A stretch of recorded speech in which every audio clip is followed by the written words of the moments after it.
Physics of the Future Part 2 Chapter 3 Future of Medicine Perfection and Beyond।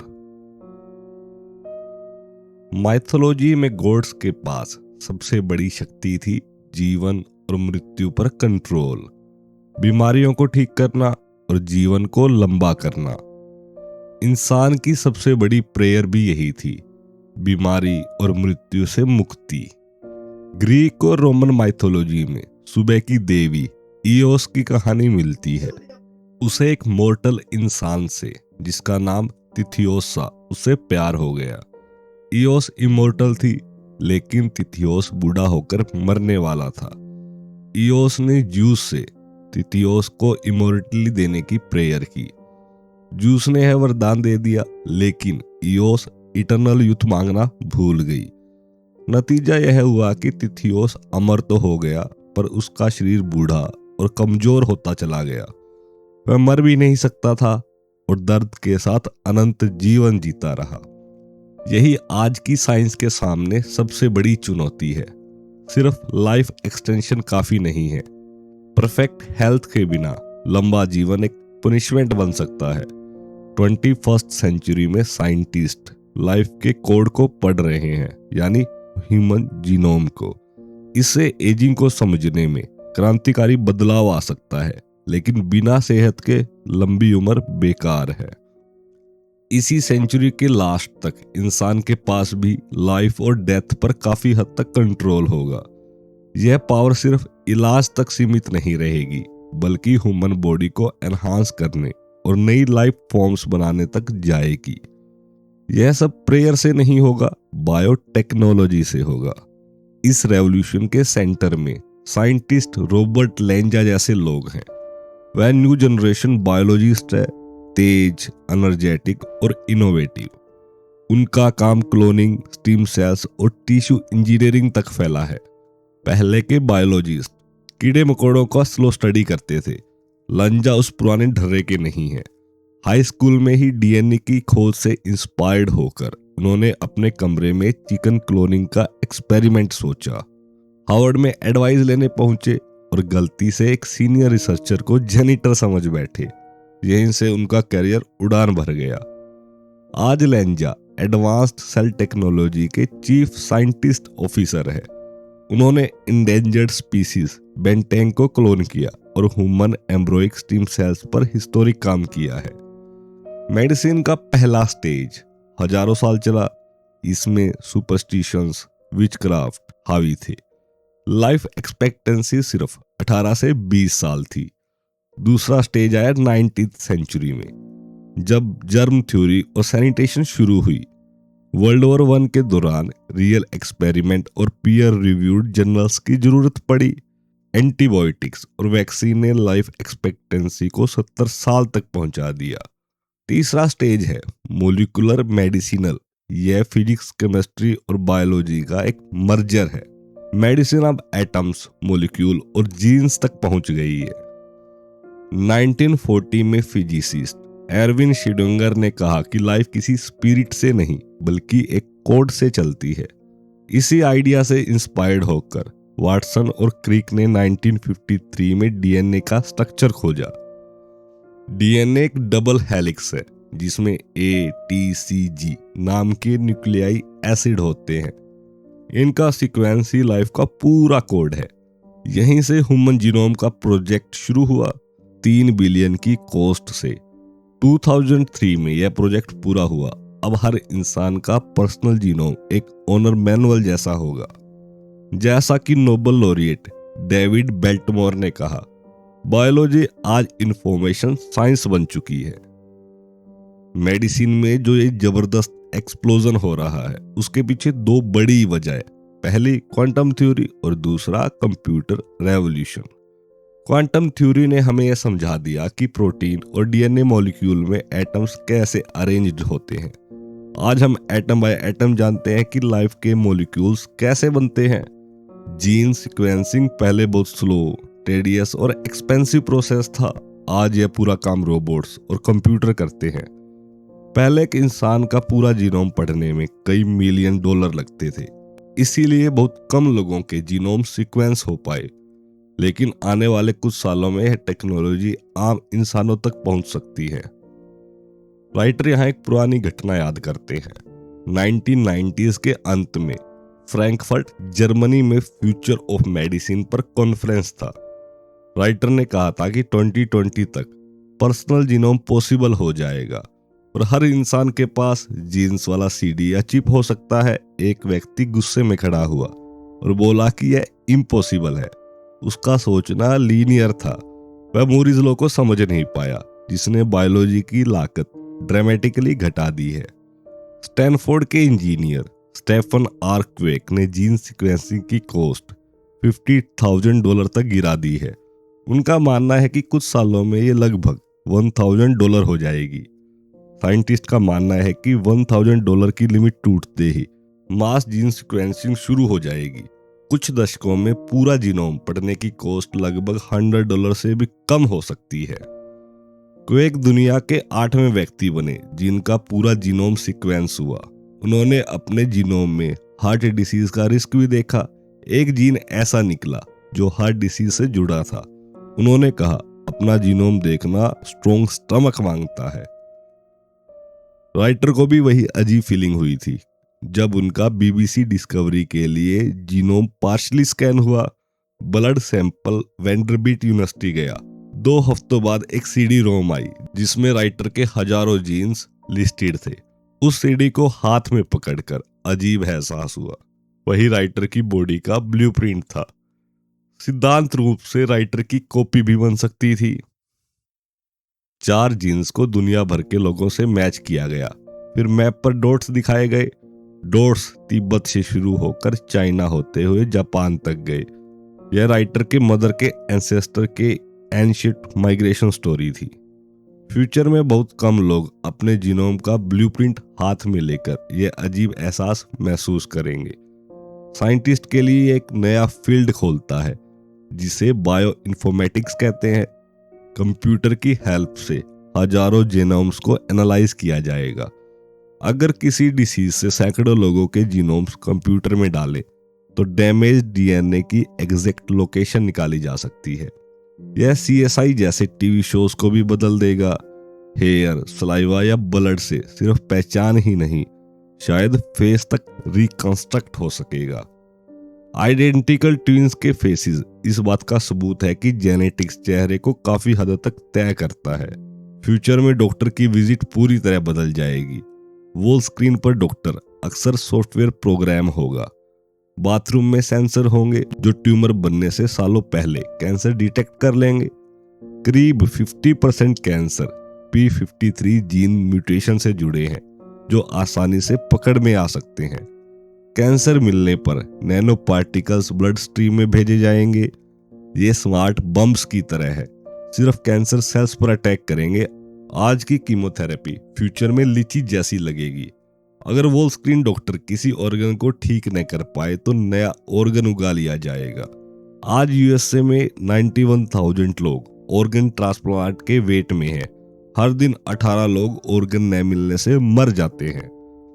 अगर virtual doctor को कोई problem दिखती है, जैसे कोई डिसीज्ड ऑर्गन, तो वह नया ऑर्गन आपकी ही सेल्स से ग्रो करने का ऑर्डर दे सकता है। टिश्यू इंजीनियरिंग मेडिसिन की सबसे हॉट फील्ड है। यह एक तरह की ह्यूमन बॉडी शो बना रहा है। अब तक scientist skin, blood vessels, heart walls, bone, nose और ईयर्स ये सब कुछ लैब में ग्रो कर चुके हैं। पहला मेजर ऑर्गन ब्लैडर जो 2007 में बना, पहली विंड पाइप 2009 में ग्रो हुई। अभी तक जो ऑर्गन बने हैं वो रिलेटिवली सिंपल हैं, जिनमें कम टिश्यू होते हैं और कम स्ट्रक्चर होते हैं। अगले 5 सालों में पहला लीवर और पैंक्रियास ग्रो हो सकते हैं। इसका पब्लिक हेल्थ पर बहुत बड़ा असर पड़ेगा। नोबेल लॉरिएट वाल्टर गिब्रेट ने कहा, आने वाली कुछ सेंचुरीज में लगभग हर ऑर्गन आपकी अपनी सेल से ग्रो किया जा सकेगा। टिश्यू इंजीनियरिंग का प्रोसेस सिंपल है। पहले बॉडी से कुछ सेल्स निकाले जाते हैं, फिर उन्हें स्पंज जैसे प्लास्टिक मोल्ड में डाला जाता है। यह मोल्ड बायोडिग्रेडेबल पॉलीक्लोरिक एसिड से बना होता है। ग्रोथ फैक्टर डालकर सेल्स को ग्रो कराया जाता है। धीरे धीरे मोल्ड डिसॉल्व हो जाता है और परफेक्ट ऑर्गन बच जाता है। राइटर को वेक फॉरेस्ट यूनिवर्सिटी में एंथनी एटला की लैब को देखने का मौका मिला। वह बोटल्स में लिविंग ह्यूमन ऑर्गन्स थे, ब्लड वेसल्स और ब्लैडर, हार्ट वाल्व्स जो पंप किए बिना खुल बंद हो रहे थे। यह राइटर को फ्रैंकस्टीन की लैब जैसा लगा, लेकिन एक बड़ा फर्क था। पुराने समय में डॉक्टर्स रिजेक्शन और इन्फेक्शन को समझते नहीं थे। एटला मॉन्स्टर नहीं बना रहे थे, बल्कि लाइफ सेविंग टेक्नोलॉजी बना रहे हैं। उनका अगला टारगेट ह्यूमन लीवर ग्रो करना है। लीवर ज्यादा कॉम्प्लेक्स नहीं है, यह हजारों जिंदगियां बचा सकता है, अल्कोहलिक क्राइसिस वाले लोगों के लिए भी। हालांकि राइटर इससे कहते हैं कि इससे बैड हैबिट बढ़ने का रिस्क भी हो सकता है। अगर ब्लेडर और विंड पाइप बन सकते हैं तो फिर बाकी ऑर्गन क्यों नहीं। एक बड़ी प्रॉब्लम है टाइनी कैपिलरीज ग्रो करना। हर सेल को ब्लड सप्लाई चाहिए। दूसरी प्रॉब्लम है कॉम्प्लेक्स स्ट्रक्चर की। किडनी में मिलियंस ऑफ टाइनी फाइबर्स होते हैं, जिसका मोल्ड बनाना कठिन है। सबसे मुश्किल ऑर्गन है ह्यूमन ब्रेन। पूरे ब्रेन को ग्रो करना दशकों तक मुश्किल है, लेकिन यंग सेल्स में डायरेक्ट ब्रेन में इंजेक्ट किए जा सकते हैं। ये सेल रैंडमली जुड़ते हैं, इसीलिए पेशेंट को बेसिक फंक्शन फिर से सीखने पड़ते हैं। ब्रेन प्लास्टिक है, वह खुद को रीवायर कर लेता है। Stem cells mother of cells हैं। ये बॉडी के किसी भी सेल में बदल सकते हैं। हर सेल में पूरा जेनेटिक कोड होता है, लेकिन मैच्योर होने पर कई जीन्स ऑफ हो जाते हैं। एम्ब्रियोनिक स्टेम सेल्स यह पावर बनाए रखते हैं, इसीलिए ये वैल्यूएबल हैं, लेकिन कंट्रोवर्शियल भी। लैंजा और उनकी टीम अडल्ट सेल को एम्ब्रियोनिक स्टेम सेल्स में कन्वर्ट करने के तरीके खोज रहे हैं। Stem cells diabetes, heart patients और कैंसर तक में काम आ सकते हैं। स्पाइनल कॉर्ड इंजरी पहले इनक्यूरेबल मानी जाती थी। क्रिस्टोफर रीव के समय कोई इलाज नहीं था। आज एनिमल स्टडीज में काफी प्रोग्रेस हो चुकी है। स्टीवन डेविस कहते हैं, अडल्ट न्यूरॉन्स को अडल्ट नर्वस सिस्टम में डालने पर उन्होंने 1 साल में नए नर्व फाइबर बना लिए। उन्होंने पाया कि एस्ट्रोकाइट्स 2 तरह के होते हैं। एक पेन के बिना रिपेयर करता है, दूसरा पेन देता है लेकिन रिपेयर नहीं। डैरिस टेलर चेतावनी देते हैं, स्टेम सेल्स गुड, बैड और अगली हैं। गुड में ऑर्गन्स बनते हैं, बैड में ट्यूमर्स और अगली में कंट्रोल ही नहीं होता। 2008 में टेलर की टीम ने हिस्ट्री में पहली बार बीटिंग माउस हार्ट ग्रो किया। स्काफोल्डिंग में स्टीम सेल डाले गए और दिल धड़कने लगा। यूएस आर्मी भी टिश्यू इंजीनियरिंग में इंटरेस्टेड है। सर्वाइवल रेट बड़ा है, लेकिन एम्पुटेशन भी, इसीलिए लिम्स रीग्रो करने पर काम हो रहा है। स्टीफन बेडलाई की टीम ने पिक्सी डस्ट बनाया है। यह सेल से नहीं, एक्स्ट्रा सेल्यूलर मैट्रिक्स से बनता है। यह डस्ट स्टीम सेल्स को सिग्नल भेजता है। फिंगर टिप कटने पर नया फिंगर टिप और नेल ग्रो हो जाता है। अब अगला लक्ष्य है पूरा ह्यूमन लिम्ब रीग्रो करना। अगर हम ह्यूमन बॉडी के अलग अलग ऑर्गन ग्रो कर सकते हैं तो सवाल उठता है, क्या पूरा इंसान दोबारा बनाया जा सकता है, यानी एक एग्जैक्ट जेनेटिक कॉपी, जिसे क्लोन कहते हैं। सिद्धांत रूप में जवाब है हाँ, यह संभव है, लेकिन रियलिटी यह है कि अब तक ह्यूमन क्लोनिंग सफलता से नहीं हुई है, भले ही इसके उलट कई सेंसेशनल दावे किए गए हों। हॉलीवुड मूवीज में क्लोन्स बहुत पॉपुलर हैं, लेकिन साइंस अक्सर गलत दिखाई जाती है। मूवी द 6th डे में पूरी मेमोरी और पर्सनैलिटी क्लोन में डाल दी जाती है। रियलिटी में ऐसा नहीं होता। क्लोन का डीएनए सेम होता है, मेमोरी नहीं। 1997 में क्लोनिंग दुनिया की हेडलाइन में आई, जब इयान विल्मट ने डॉली द शीप को क्लोन किया। अडल्ट शीप की सेल से डीएनए निकालकर एग सेल में डाला गया, इससे जेनेटिक कॉपी बनी। इसके बाद दुनिया भर में चूहे, गोट्स, कैट, पिग्स, हॉर्स, इन सब के क्लोन किए गए। जब राइटर टेक्सास में रोन मुरकेसिस की रैंच में गया, जहां क्लोन्ड कैटल थे, वहां क्लोन्स की पहली, दूसरी और तीसरी जनरेशन तक मौजूद थी। कुछ बछड़े बिल्कुल आइडेंटिकल थे। वे साथ चलते, साथ खाते और एक जैसी मूवमेंट करते थे। उन्हें पता नहीं था कि वो क्लोन है, फिर भी वे एक ही ग्रुप में रहते थे। क्लोनिंग कैटल कमर्शियल प्रॉफिटेबल हो सकती है अगर किसी बुल में बेहतरीन ट्रेट्स हो, तो क्लोनिंग से उसकी जेनेटिक लाइन को हमेशा बचाया जा सकता है। ह्यूमन के लिए क्लोनिंग के इम्प्लीकेशन इतने क्लियर नहीं है। ह्यूमन क्लोनिंग के लिए जितने भी दावे किए गए हैं वे लगभग सब बोगस माने जाते हैं। एनिमल को क्लोन करना भी काफी मुश्किल है। सैकड़ों डिटेक्टिव एम्ब्रॉयज बनते हैं, तब जाकर एक सक्सेसफुल बर्थ होती है। अगर फ्यूचर में ह्यूमन क्लोनिंग पॉसिबल भी हो जाए तो सोशल और रिलीजियस अपोजिशन होगी। लॉज इसे बैन या टाइटली रेगुलेट करेंगे। कमर्शियल डिमांड भी कम होगी।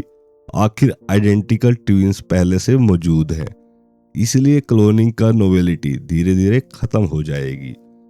शायद क्लोनिंग का इस्तेमाल मरे हुए बच्चे को खो चुके पेरेंट्स या किसी अमीर बुजुर्ग द्वारा जो खुद को दोबारा जन्म देना चाहे। फ्यूचर में ह्यूमन क्लोन्स शायद एग्जिस्ट करें, लेकिन वे ह्यूमन रेस का बहुत छोटा हिस्सा होंगे। फ्रांसिस कोलिन कहते हैं, हर इंसान में कुछ जीन्स खराब होते हैं। पास्ट में हमें इनके साथ जीना पड़ता था। फ्यूचर में जीन थेरेपी से इनका इलाज संभव है। हिस्ट्री में जेनेटिक डिसीज ने राजाओं और अंपायर को प्रभावित किया। जॉर्ज III की बीमारी और क्वीन विक्टोरिया की हेमोफीलिया इसके एग्जाम्पल हैं। फ्यूचर में जीन थेरेपी 5000 से ज्यादा जेनेटिक डिसीज को ठीक कर सकती है। जीन थेरेपी 2 तरह की होती है। सोमैटिक जीन थेरेपी सिर्फ एक व्यक्ति को ठीक करती है। Germ line gene therapy genes को फ्यूचर जनरेशन तक पास कर देती है। प्रोसेस लंबा होता है।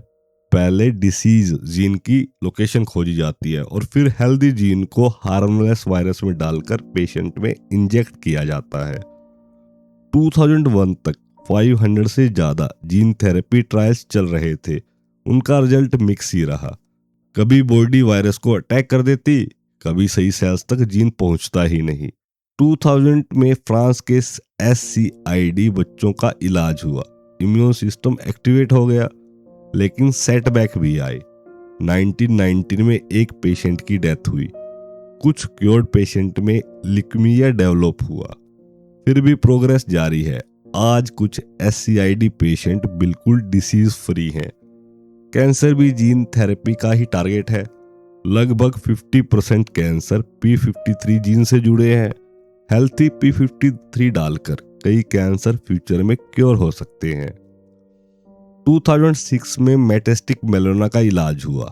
2007 में रेटिनल डिसीज में भी जीन थेरेपी सफल रही। कुछ कपल्स जीन थेरेपी का इंतजार नहीं करते। IVF से एम्ब्रॉयज बनाकर जेनेटिक टेस्टिंग की जाती है। हेल्दी एम्ब्रॉयज को इम्प्लांट किया जाता है। इस तरह कुछ जेनेटिक डिसीज धीरे धीरे खत्म की जा रही है। लेकिन एक डिसीज है जो शायद इस सेंचुरी में भी डेडली बना रहेगा, वो है कैंसर। 1971 में प्रेसिडेंट रिचर्ड निक्सन ने बड़े पब्लिसिटी के साथ वॉर ऑन कैंसर की घोषणा की।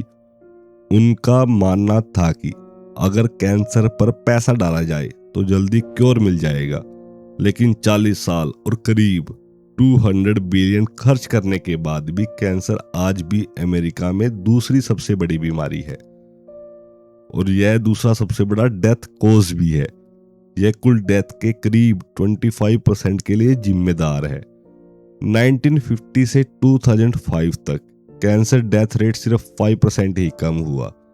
इस साल अकेले 5,62,000 अमेरिकन कैंसर से मरेंगे, यानी हर दिन 1000 से ज्यादा लोग। कुछ कैंसर्स में रेट कम हुए, लेकिन कई में कोई खास इंप्रूवमेंट नहीं। ट्रीटमेंट भी बेहद पेनफुल है। पॉइजनिंग, स्लाइसिंग और जैपिंग ऑफ टिश्यूज। अक्सर पेशेंट सोचते हैं कि डिसीज से ज्यादा बुरा तो उसका इलाज है। अब पीछे मुड़कर देखें तो समझ आता है कि गलती कहाँ हुई।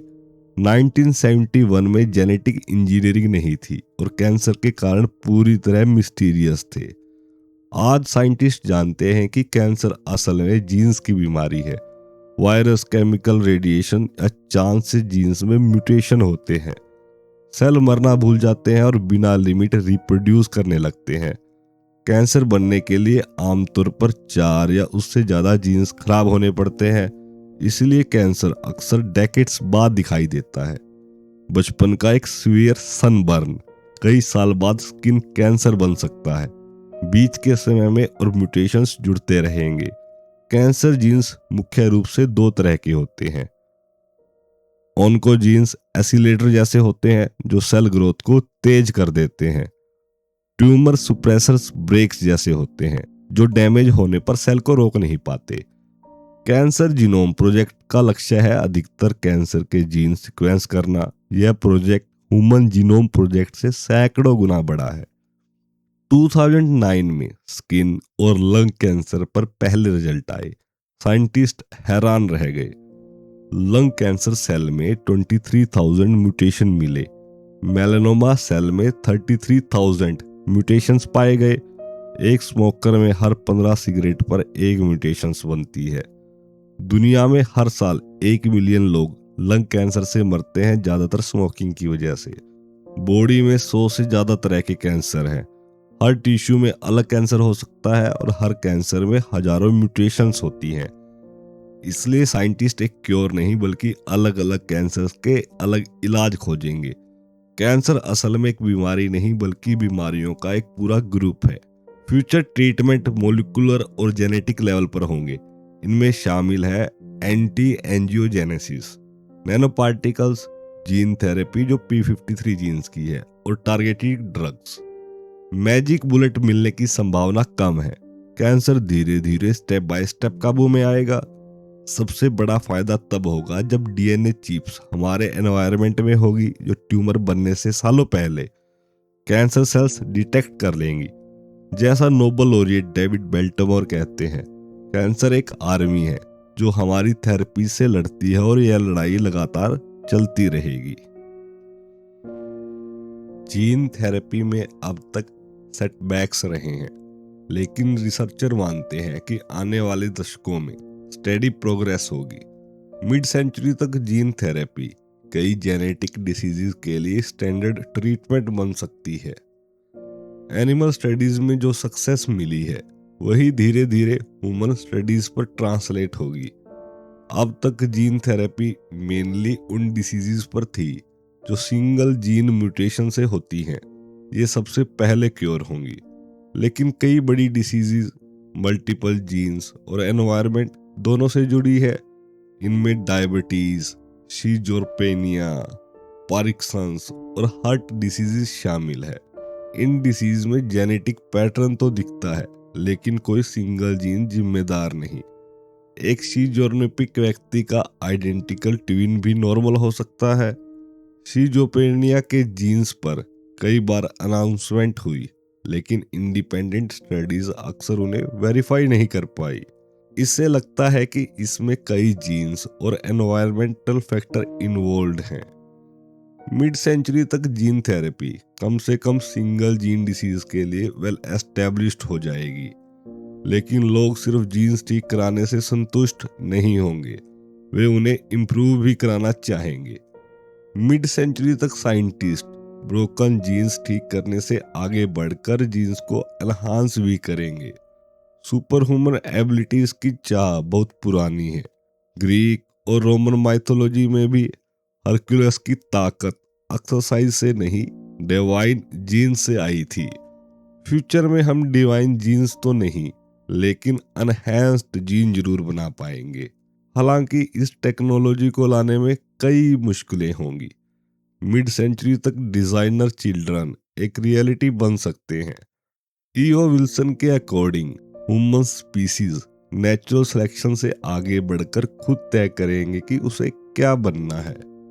आज ही साइंटिस्ट बेसिक फंक्शंस के जीन्स आइडेंटिफाई कर रहे हैं। 99 में स्मार्ट माउस जीन खोजा गया, जिससे चूहों की मेमोरी और परफॉर्मेंस बढ़ी। प्रिंसटन यूनिवर्सिटी के साइंटिस्ट ने NR2B जीन वाले चूहे बनाए, जिन्हें डॉगी माइस कहा गया। ये चूहे टेस्ट में नॉर्मल चूहों से बेहतर थे। हिडन प्लेटफॉर्म वाले टेस्ट में स्मार्ट चूहे सीधे सही जगह पर पहुंच जाते। न्यू ऑब्जेक्ट टेस्ट में भी वे तुरंत पहचान लेते हैं। सबसे इम्पोर्टेंट बात यह है कि साइंटिस्ट जानते हैं ये जीन कैसे काम करता है। ये ब्रेन के साइनेप्सिस को रेगुलेट करते हैं। ब्रेन को फ्रीवे की तरह समझे और साइनेप्सिस को टोल बूथ की तरह। हाई टोल मतलब सिग्नल रुकना, लो टोल मतलब सिग्नल आसानी से पास होना। एनएमडीए जैसे न्यूरो ट्रांजिस्टर्स टोल कम करते हैं। NR2B जीन NMDA प्रोडक्शन बढ़ाता है। स्मार्ट चूहों में NR2B जीन की 2 कॉपीज होती हैं, जिससे लर्निंग और बेहतर होती है।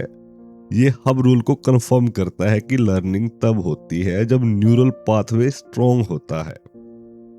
एजिंग एनिमल्स में लर्निंग कम हो जाती है, शायद इसीलिए कि NR2B जीन उम्र के साथ कम एक्टिवेट हो जाता है।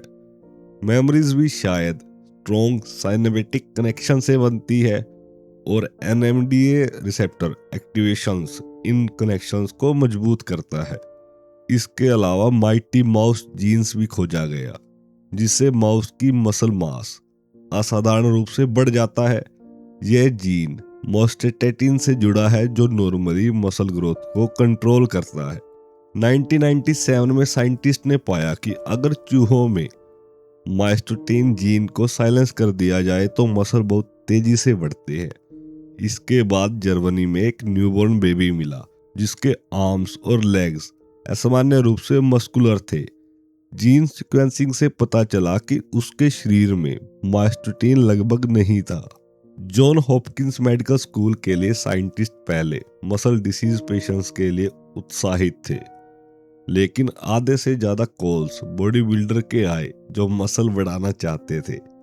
माइस्टोटिन जीन को लेकर इतनी क्यूरियोसिटी बढ़ी कि ओलंपिक कमेटी को भी इस पर कमीशन बनाना पड़ा। स्टीरॉयड्स के मुकाबले जीन बेस्ड एनहांसमेंट डिटेक्ट करना कहीं ज्यादा मुश्किल है। आइडेंटिकल ट्विंस पर स्टडीज बताती हैं कि बिहेवियर में लगभग 50% रोल जीन का और 50% एनवायरनमेंट का होता है। Memory, reasoning, speed, extroversion, thrill seeking सब पर जीन असर डालते हैं। कॉम्प्लेक्स बिहेवियर भी जेनेटिक रोबोट्स दिखाने लगे हैं। एक सिंगल जीन ट्रांसफर से माइस का बिहेवियर वोल जैसा हो गया। लैरी यंग ने दिखाया कि एक जीन सोशल बॉन्डिंग को बदल सकता है। इससे साफ हुआ कि कॉम्प्लेक्स बिहेवियर में भी सिंगल जीन का इम्पैक्ट हो सकता है। हैप्पीनेस और डिप्रेशन के भी जेनेटिक रूट्स हो सकते हैं। डैनियल गिलबर्ट के अकॉर्डिंग हम सब का एक हैप्पीनेस सेट पॉइंट होता है। फ्यूचर में ड्रग्स या जीन थेरेपी से इस सेट पॉइंट को बदला जा सकता है। मिड सेंचुरी तक कई ह्यूमन ट्रेड्स के जीन अल्टर किए जा सकेंगे, लेकिन साइड इफेक्ट समझने में इसमें कई दशक लगेंगे। एक्लियस की तरह नई बायोलॉजिकल क्रिएशन में भी कई वीकनेस हो सकती है।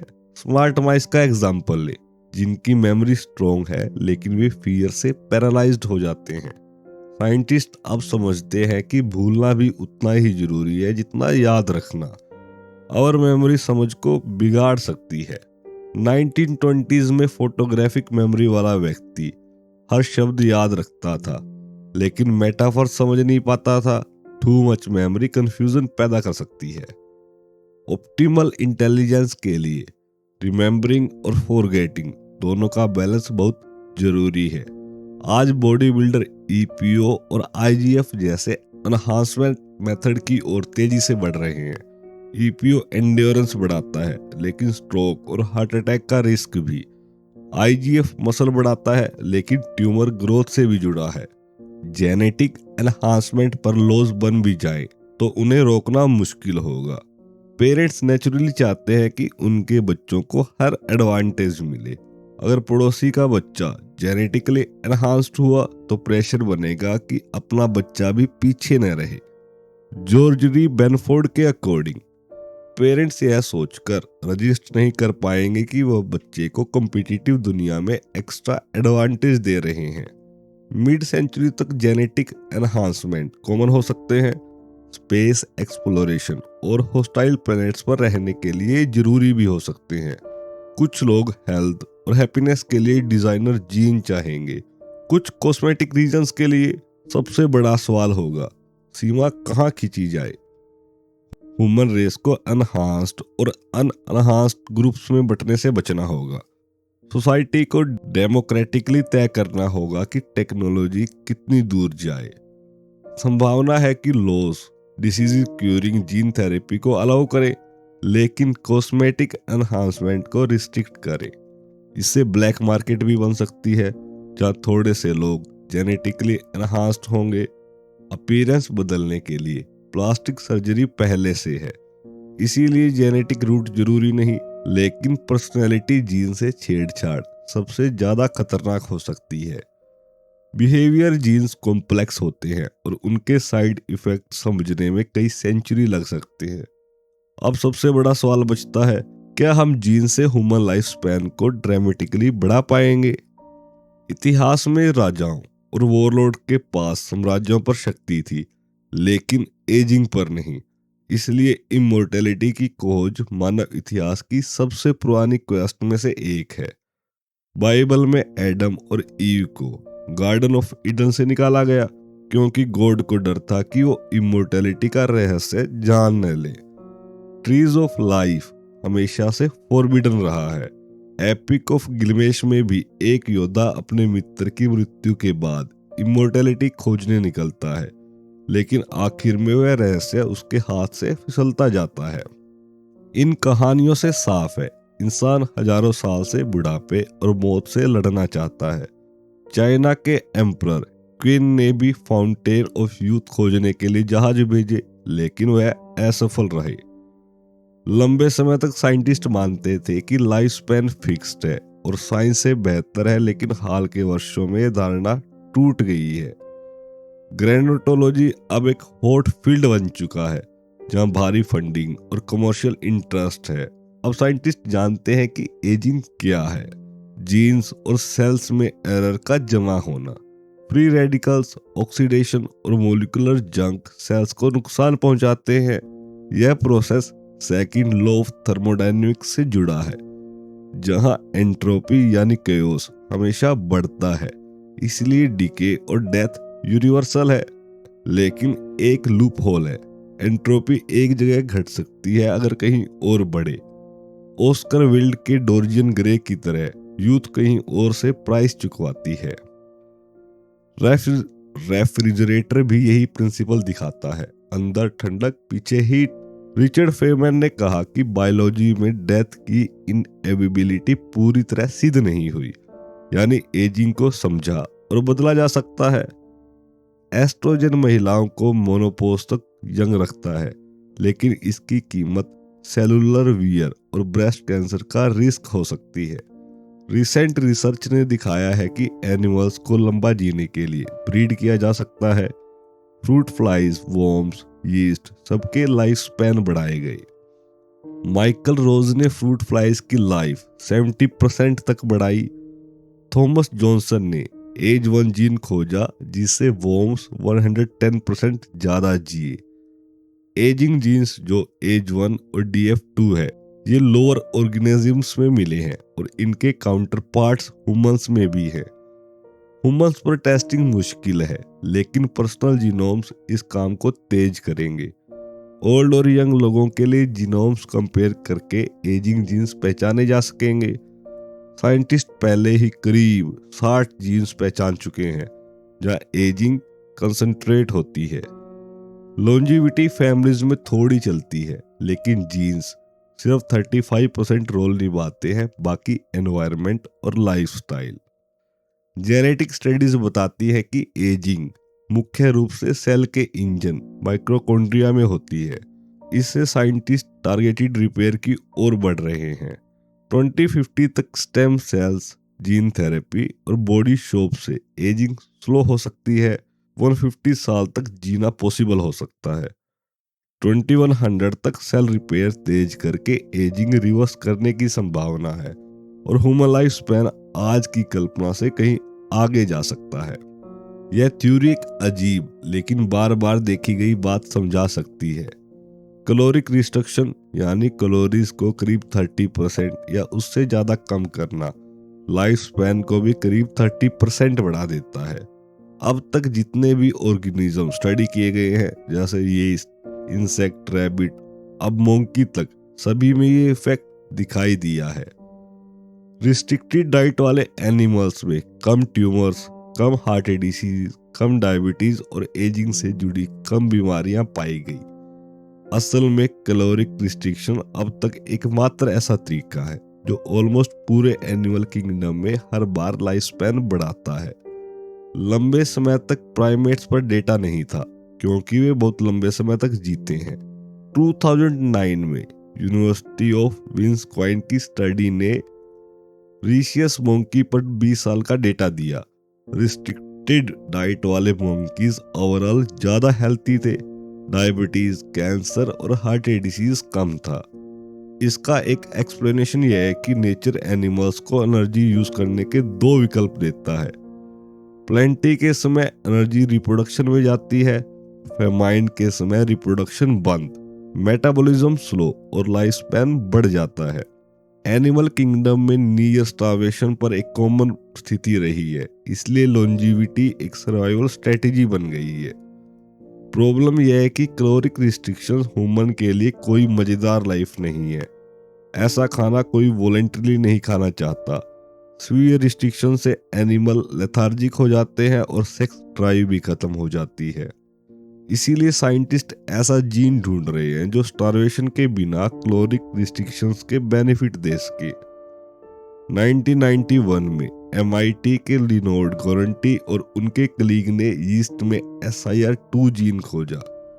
यह जीन सेल की एनर्जी रिजर्व्स डिटेक्ट करता है, लो एनर्जी पर एक्टिवेट हो जाता है और ठीक फेमाइन की तरह। बाद में पता चला कि ह्यूमंस और चूहों में इसके वर्जन है SIRT जीन्स जो सिरचीन्स प्रोटीन बनाते हैं। साइंटिस्ट ने फिर ऐसे केमिकल्स खोजे जो इन जीन्स को एक्टिव कर सके। यह इंटरेस्टिंग था क्योंकि रिवर्स रेट्रोल रेड वाइन में पाया जाता है और शायद फ्रेंच पैराडॉक्स समझता है। फ्रेंच खाना रिच होता है फिर भी लाइफ स्पैन नॉर्मल रहता है, शायद रेड वाइन की वजह से। स्टडीज बताती हैं कि सिरचिन एक्टिवेटर्स चूहे को कैंसर, डायबिटीज, हार्ट डिसीज जैसी बीमारियों से बचा सकता है। सिंक्लेयर के अनुसार सिरचिन्स का मेन काम जीन्स को साइलेंट रखना है। क्रोमोसोम्स बहुत लंबे होते हैं लेकिन जरूरत के जीन्स ही एक्टिव होने चाहिए। जब DNA टूटता है, सर्टेन्स रिपेयर के लिए अपनी पोस्ट छोड़ देते हैं। इस दौरान गलत जीन्स एक्टिवेट हो जाते हैं जिससे जेनेटिक केओस फैलता है। यही एजिंग का एक बड़ा कारण हो सकता है। अगर यह सही है तो सर्टेन्स को फिर से काम पर लगाकर एजिंग को स्लो या रिवर्स भी किया जा सकता है। इस डिस्कवरी के साथ मीडिया सर्कस शुरू हो गया। टीवी शोज और इंटरनेट पर रिवर्सटोल को एलिक्सर ऑफ लाइफ की तरह बेचा जाने लगा।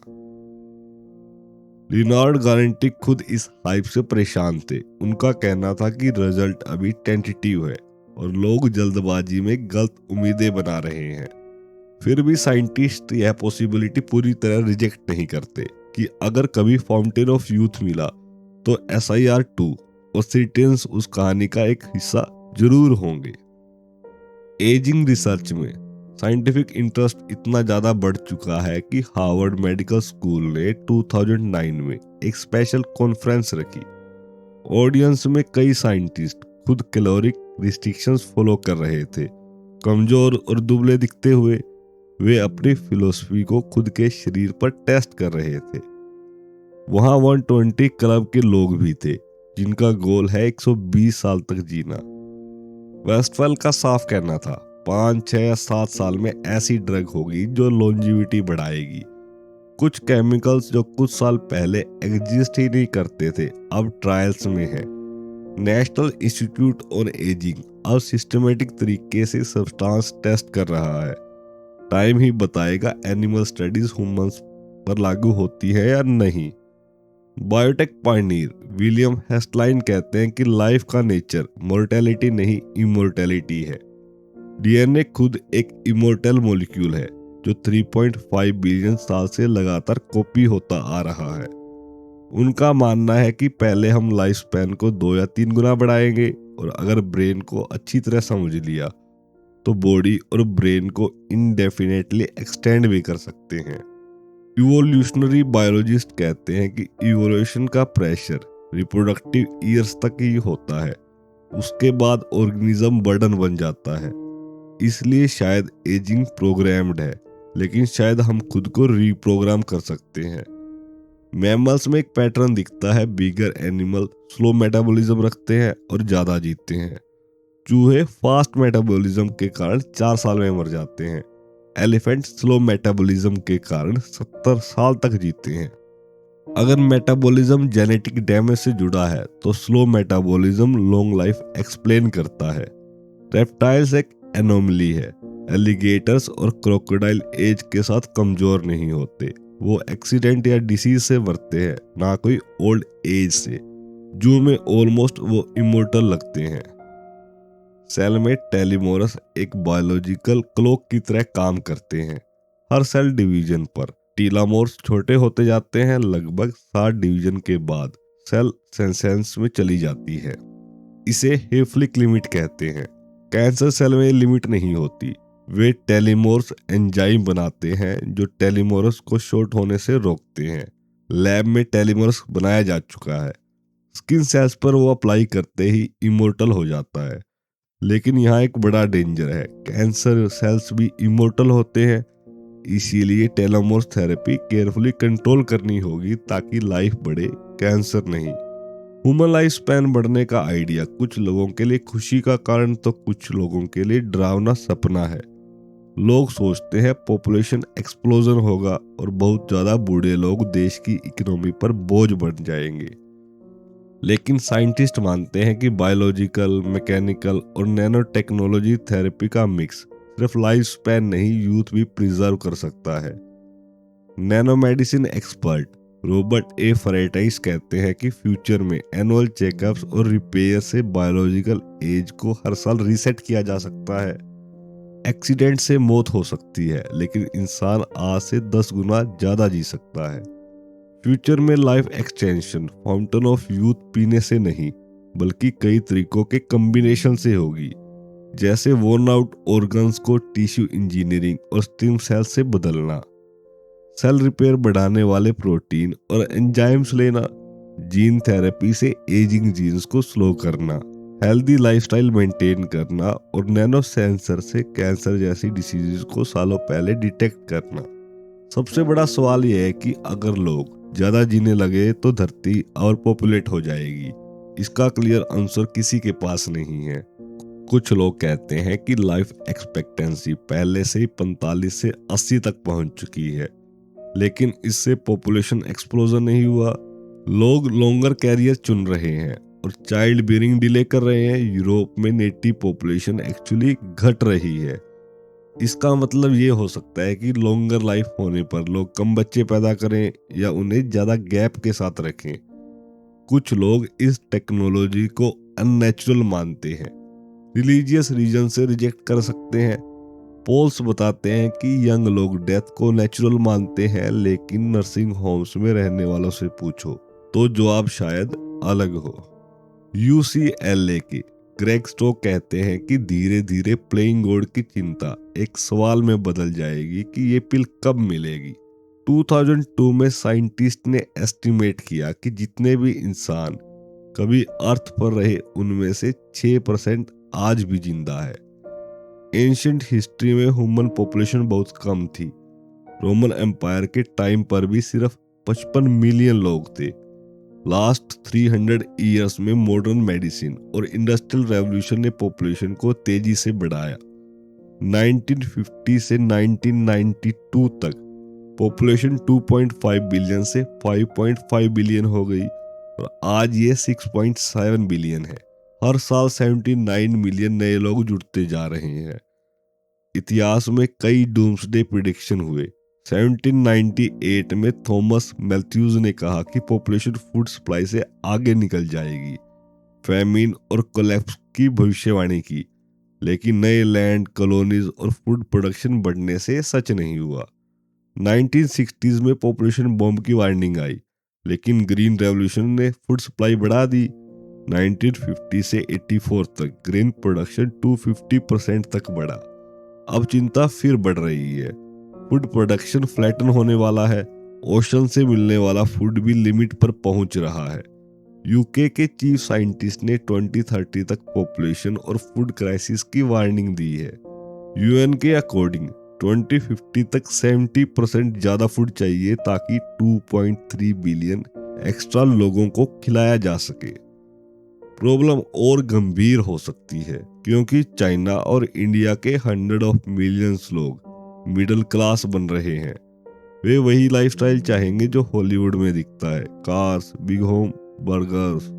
एनवायरमेंटल एक्सपर्ट लेस्टर ब्राउन का मानना है कि अर्थ शायद इतने लोगों को मिडिल क्लास लाइफस्टाइल देने का प्रेशर हैंडल न कर पाए। Chapter 4 future of nano technology. औजारों पर पकड़ मानवता की सबसे बड़ी उपलब्धियों में से एक रही है, जो हमें जानवरों से अलग करती है।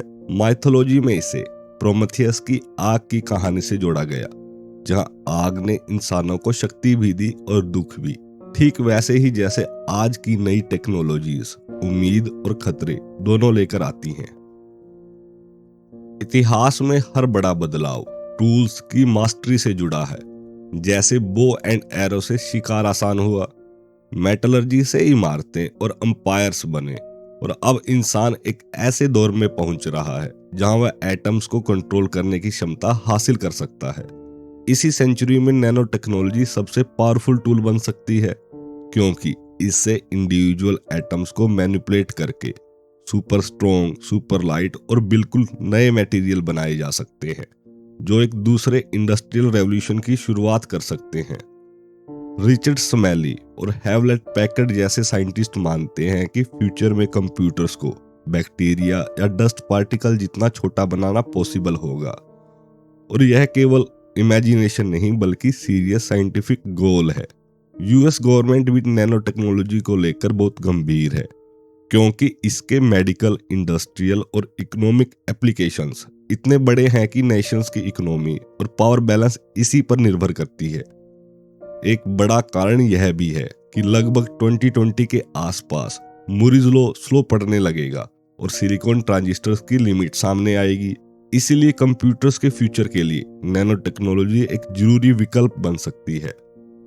क्वांटम स्केल पर फिजिक्स के लॉ बदल जाते हैं। जो चीजें हमारे हर रोज के एक्सपीरियंस में मामूली लगती है, जैसे सरफेस टेंशन या बॉन्डिंग फोर्सेस, वही एटॉमिक स्केल पर डोमिनेंट हो जाती है। हनी आई श्रंक द किड्स जैसी मूवीज में दिखाया गया मिनी वर्ल्ड असल में फिजिक्स को गलत तरीके से पेश करता है, क्योंकि एटॉमिक स्केल पर सरफेस टेंशन, स्ट्रेंथ और फोर्सेस का बैलेंस बिल्कुल अलग होता है।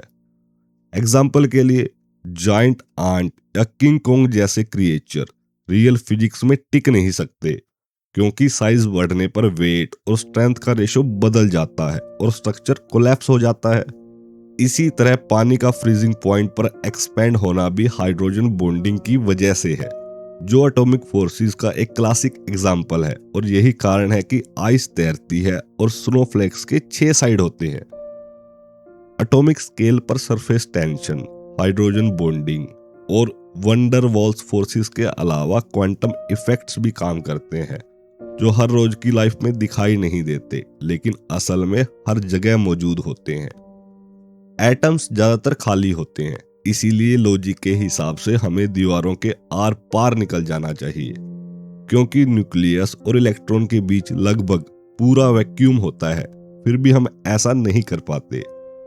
इसका कारण है पॉली एक्सक्लूजन प्रिंसिपल, जिसके अकॉर्डिंग 2 इलेक्ट्रॉन एक ही क्वांटम स्टेट में नहीं रह सकते। जब वे पास आते हैं तो एक दूसरे को रिपेल करते हैं, जिससे मैटर सॉलिड दिखाई देता है।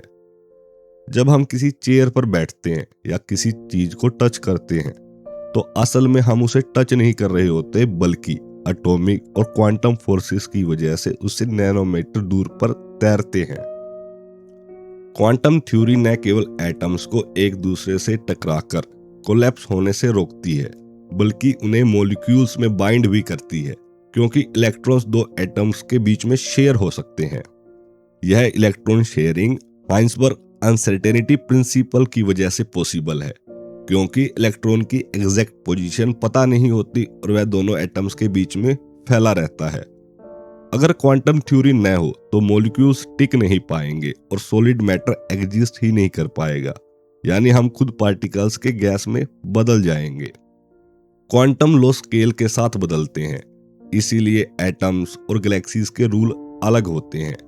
इसी कारण वर्ल्ड्स विद इन वर्ल्ड जैसी कल्पनाएं फिजिक्स के हिसाब से पॉसिबल नहीं है। क्वांटम थ्योरी के कुछ अजीब सिद्धांत हैं, जैसे पार्टिकल की एग्जैक्ट पोजीशन और वेलोसिटी एक साथ नहीं जानी जा सकती। पार्टिकल्स एक साथ कई स्टेट्स में हो सकते हैं और कभी कभी गायब होकर कहीं और प्रकट भी हो सकते हैं। ये बातें अजीब लगती हैं, यहाँ तक कि आइंस्टाइन ने भी कहा था कि क्वांटम थ्योरी जितनी सफल है उतनी ही अजीब दिखती है, लेकिन इसकी एक्यूरेसी इतनी जबरदस्त है कि यह अब तक की सबसे सफल फिजिकल थ्योरी मानी जाती है। हम रोजमर्रा की जिंदगी में इन इफेक्ट्स को इसलिए नहीं देखते क्योंकि हम अरबों खरबों एटम से बने हैं और क्वांटम इफेक्ट एवरेज होकर छुप जाता है। रिचर्ड फेयरमैन का सपना था कि एक दिन फिजिसिस्ट एटम बाय एटम किसी भी मॉलिक्यूल को बना सकेंगे, जो 1959 में असंभव लगता था, लेकिन आज उसका एक हिस्सा हकीकत बन चुका है। IBM एल्मेंटन रिसर्च सेंटर में स्कैनिंग टनलिंग माइक्रोस्कोप से यह संभव किया, जिससे साइंटिस्ट न केवल इंडिविजुअल एटम को देख सकते हैं बल्कि उन्हें मैनिपुलेट भी कर सकते हैं, और इसी इन्वेंशन के लिए इन्वेंटर्स को नोबेल प्राइज मिला। यह माइक्रोस्कोप असल में नीडल और इलेक्ट्रिकल करंट की हेल्प से एटम की आउटलाइन बनाता है और उसी तरह की नीडल से एटम को एक जगह से दूसरी जगह मूव भी कर सकता है, यानी एटॉमिक ट्वीजर्स की तरह काम करता है। आज एटम्स को मूव करने के लिए लेटर्स, पैटर्न और प्राइमिटिव एटॉमिक मशीन तक बनाए जा सकते हैं, जो पहले कभी सोचा भी नहीं गया था। नैनो टेक्नोलॉजी अभी शुरुआती दौर में है, लेकिन केमिकल कोटिंग, स्ट्रेन रेजिस्टेंट कपड़े, स्क्रैच रेजिस्टेंट सरफेसिस और बेहतर टूल जैसे कमर्शियल प्रोडक्ट में इसका यूज शुरू हो चुका है। नैनो टेक्नोलॉजी का एक बड़ा प्रैक्टिकल रूप MEMS यानी माइक्रो इलेक्ट्रोमैकेनिकल सिस्टम, जो एयरबैग, सेंसर, डिस्प्लेज और जायरोस्कोप जैसी रोजमर्रा के डिवाइसेस में यूज हो रहा है। MEMS इतनी छोटी मशीन होती है कि नीडल की टिप पर फिट हो जाए। इन्हें वही इचिंग टेक्नोलॉजी बनाती है जो कंप्यूटर चिप्स में यूज होती है। साइंटिस्ट ने एटॉमिक अबेकस और एटॉमिक गिटार जैसे एक्सपेरिमेंट भी की, जो दिखाते हैं कि एटम से फंक्शनल स्ट्रक्चर बनाए जा सकते हैं, भले ही वे इंसानी सेंसेस से सीधे फील न हो। सबसे इंपॉर्टेंट यूज एयरबैग में हुआ, जहां MEM एक्सेलेरोमीटर अचानक ब्रेकिंग को डिटेक्ट करके मिली सेकेंड्स में एयरबैग डिप्लॉय कर देते हैं, और यह टेक्नोलॉजी अब तक हजारों जानें बचा चुकी है। नियर फ्यूचर में नैनो टेक्नोलॉजी मेडिसिन को पूरी तरह बदल सकती है, जहां नैनो डिवाइस ब्लड स्ट्रीम के भीतर घूमते हुए डिसीज को पहचानेंगे और इलाज करेंगे, ठीक वैसे ही जैसे मूवी फैंटास्टिक वॉयज में साइंटिस्ट शरीर के अंदर यात्रा करते दिखाए गए थे। नैनो टेक्नोलॉजी का एक बड़ा सपना यह है कि मॉलिक्यूलर हंटर बनाए जाएं, जो कैंसर सेल्स को पहचान कर सिर्फ उन्हें ही नष्ट करें, हेल्दी सेल्स को बिल्कुल नुकसान न पहुंचाए, जिसे पहले साइंटिस्ट फिक्शन माना गया था। इस डायरेक्शन में पहला प्रैक्टिकल कदम 1992 में जेरोम द्वारा बनाई गई स्मार्ट पिल थी, जिसे निगला जा सकता था और जो शरीर के अंदर जाकर मेडिसिन सही जगह पर डिलीवर कर सकती थी। यहाँ तक कि कैमरास की हेल्प से अंदर की फोटोज भी ले सकती थी। इससे भी ज्यादा पावरफुल कॉन्सेप्ट है नैनो पार्टिकल, जो एक मोलिकुलर स्मार्ट बम की तरह काम करता है। कैंसर फाइटिंग ड्रग्स को सीधे कैंसर सेल्स तक पहुंचाता है, जिससे कीमोथेरेपी जैसे ट्रीटमेंट के खतरनाक साइड इफेक्ट कम हो सकते हैं। नैनो पार्टिकल्स का फायदा उनका सही साइज है, क्योंकि वे नॉर्मल ब्लड सेल्स में प्रवेश नहीं कर पाते, लेकिन कैंसर सेल्स की पोरस वॉल के अंदर आसानी से घुस जाते हैं और वही मेडिसिन को रिलीज करते हैं। बाइंड बायोसाइंसेस जैसे इंस्टीट्यूट ने एक ऐसे नैनो पार्टिकल बनाए जो खुद ब खुद सेल्फ असेंबल हो जाते हैं, ड्रग्स को अंदर पकड़ते हैं और पेप्टाइड्स की हेल्प से स्पेसिफिक कैंसर सेल को टारगेट करते हैं। एनिमल स्टडीज में ये प्रोस्टेट, ब्रेस्ट और लंग कैंसर पर काफी असरदार साबित हुए हैं।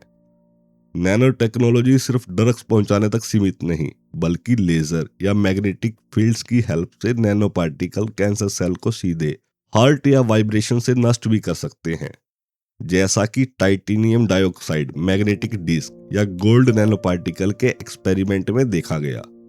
इन स्टडीज से ये साइन मिलता है कि भविष्य में कैंसर को ट्यूमर बनने से बहुत पहले डिटेक्ट किया जा सकेगा। ब्लड स्ट्रीम में घूमते हुए नैनो पार्टिकल उसे वहीं खत्म कर देंगे और इस दिशा की बुनियादी साइंस आज ही तैयार की जा रही है। नैनो पार्टिकल से एक कदम आगे है नैनो कार, जो बॉडी के अंदर फ्रीली घूमने की बजाय गाइडेड तरीके से चल सकती है, बिल्कुल रिमोट कंट्रोल ड्रोन की तरह से, जिन्हें स्टीयर और पायलट किया जा सके। राइस यूनिवर्सिटी के जेम्स टूर और उनकी टीम ने ऐसी नैनो कार बनाई है जिसमें व्हील्स की जगह 4 बकी बॉल्स लगे हैं। भविष्य में आइडिया यह है कि ये मोलिकुलर कार्स ब्लड स्ट्रीम में टाइनी रोबोट्स को धकेलते हुए कैंसर सेल्स को जैप करें या मेडिसिन को बिल्कुल एग्जैक्ट लोकेशन तक पहुंचाएं।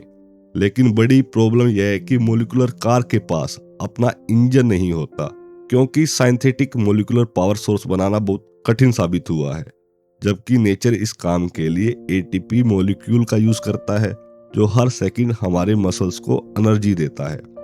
थॉमस माल्काउ ने इसका एक प्रैक्टिकल सॉल्यूशन दिखाया, जहां गोल्ड और प्लेटिनम से बने नैनो रोड्स को वाटर और हाइड्रोजन पेरोक्साइड के मिक्सचर में डालकर केमिकल रिएक्शन से आगे की ओर चलाया गया, जिसकी स्पीड बैक्टीरिया जितनी होती है। इन नैनो रोड्स को स्टीयर करना भी पॉसिबल है, क्योंकि इनके अंदर निकल डिस्क डाले गए, जिससे वे कंपास की तरह बिहेव करते हैं और साधारण मैग्नेट से डायरेक्शन बदली जा सकती है। एक और तरीका है लाइट का यूज करके, जहां फ्लैश लाइट से मॉलिक्यूल आयंस में टूटते हैं, इलेक्ट्रिक फील्ड्स बनती हैं और मॉलिक्यूलर मशीन उस डायरेक्शन में अट्रैक्ट होकर मूव करती है। कनाडा के पॉलिटेक्निक मॉन्ट्रियल में साइलेविन मार्टल ने एक अलग अप्रोच दिखाई, जहां उन्होंने बैक्टीरिया की नेचुरल टेल्स की मोटर का यूज किया और एक माइक्रोस्कोपिक कंप्यूटर चिप के पीछे अटैच करके ब्लड स्ट्रीम में प्रोपेल करवाया। ये बैक्टीरिया थोड़े मैग्नेटिक होते हैं, इसीलिए एक्सटर्नल मैग्नेट से चिप को स्टीयर किया जा सकता है, और राइटर ने खुद माइक्रोस्कोप के नीचे देखकर मैग्नेट्स की हेल्प से चिप को मूव होते देखा।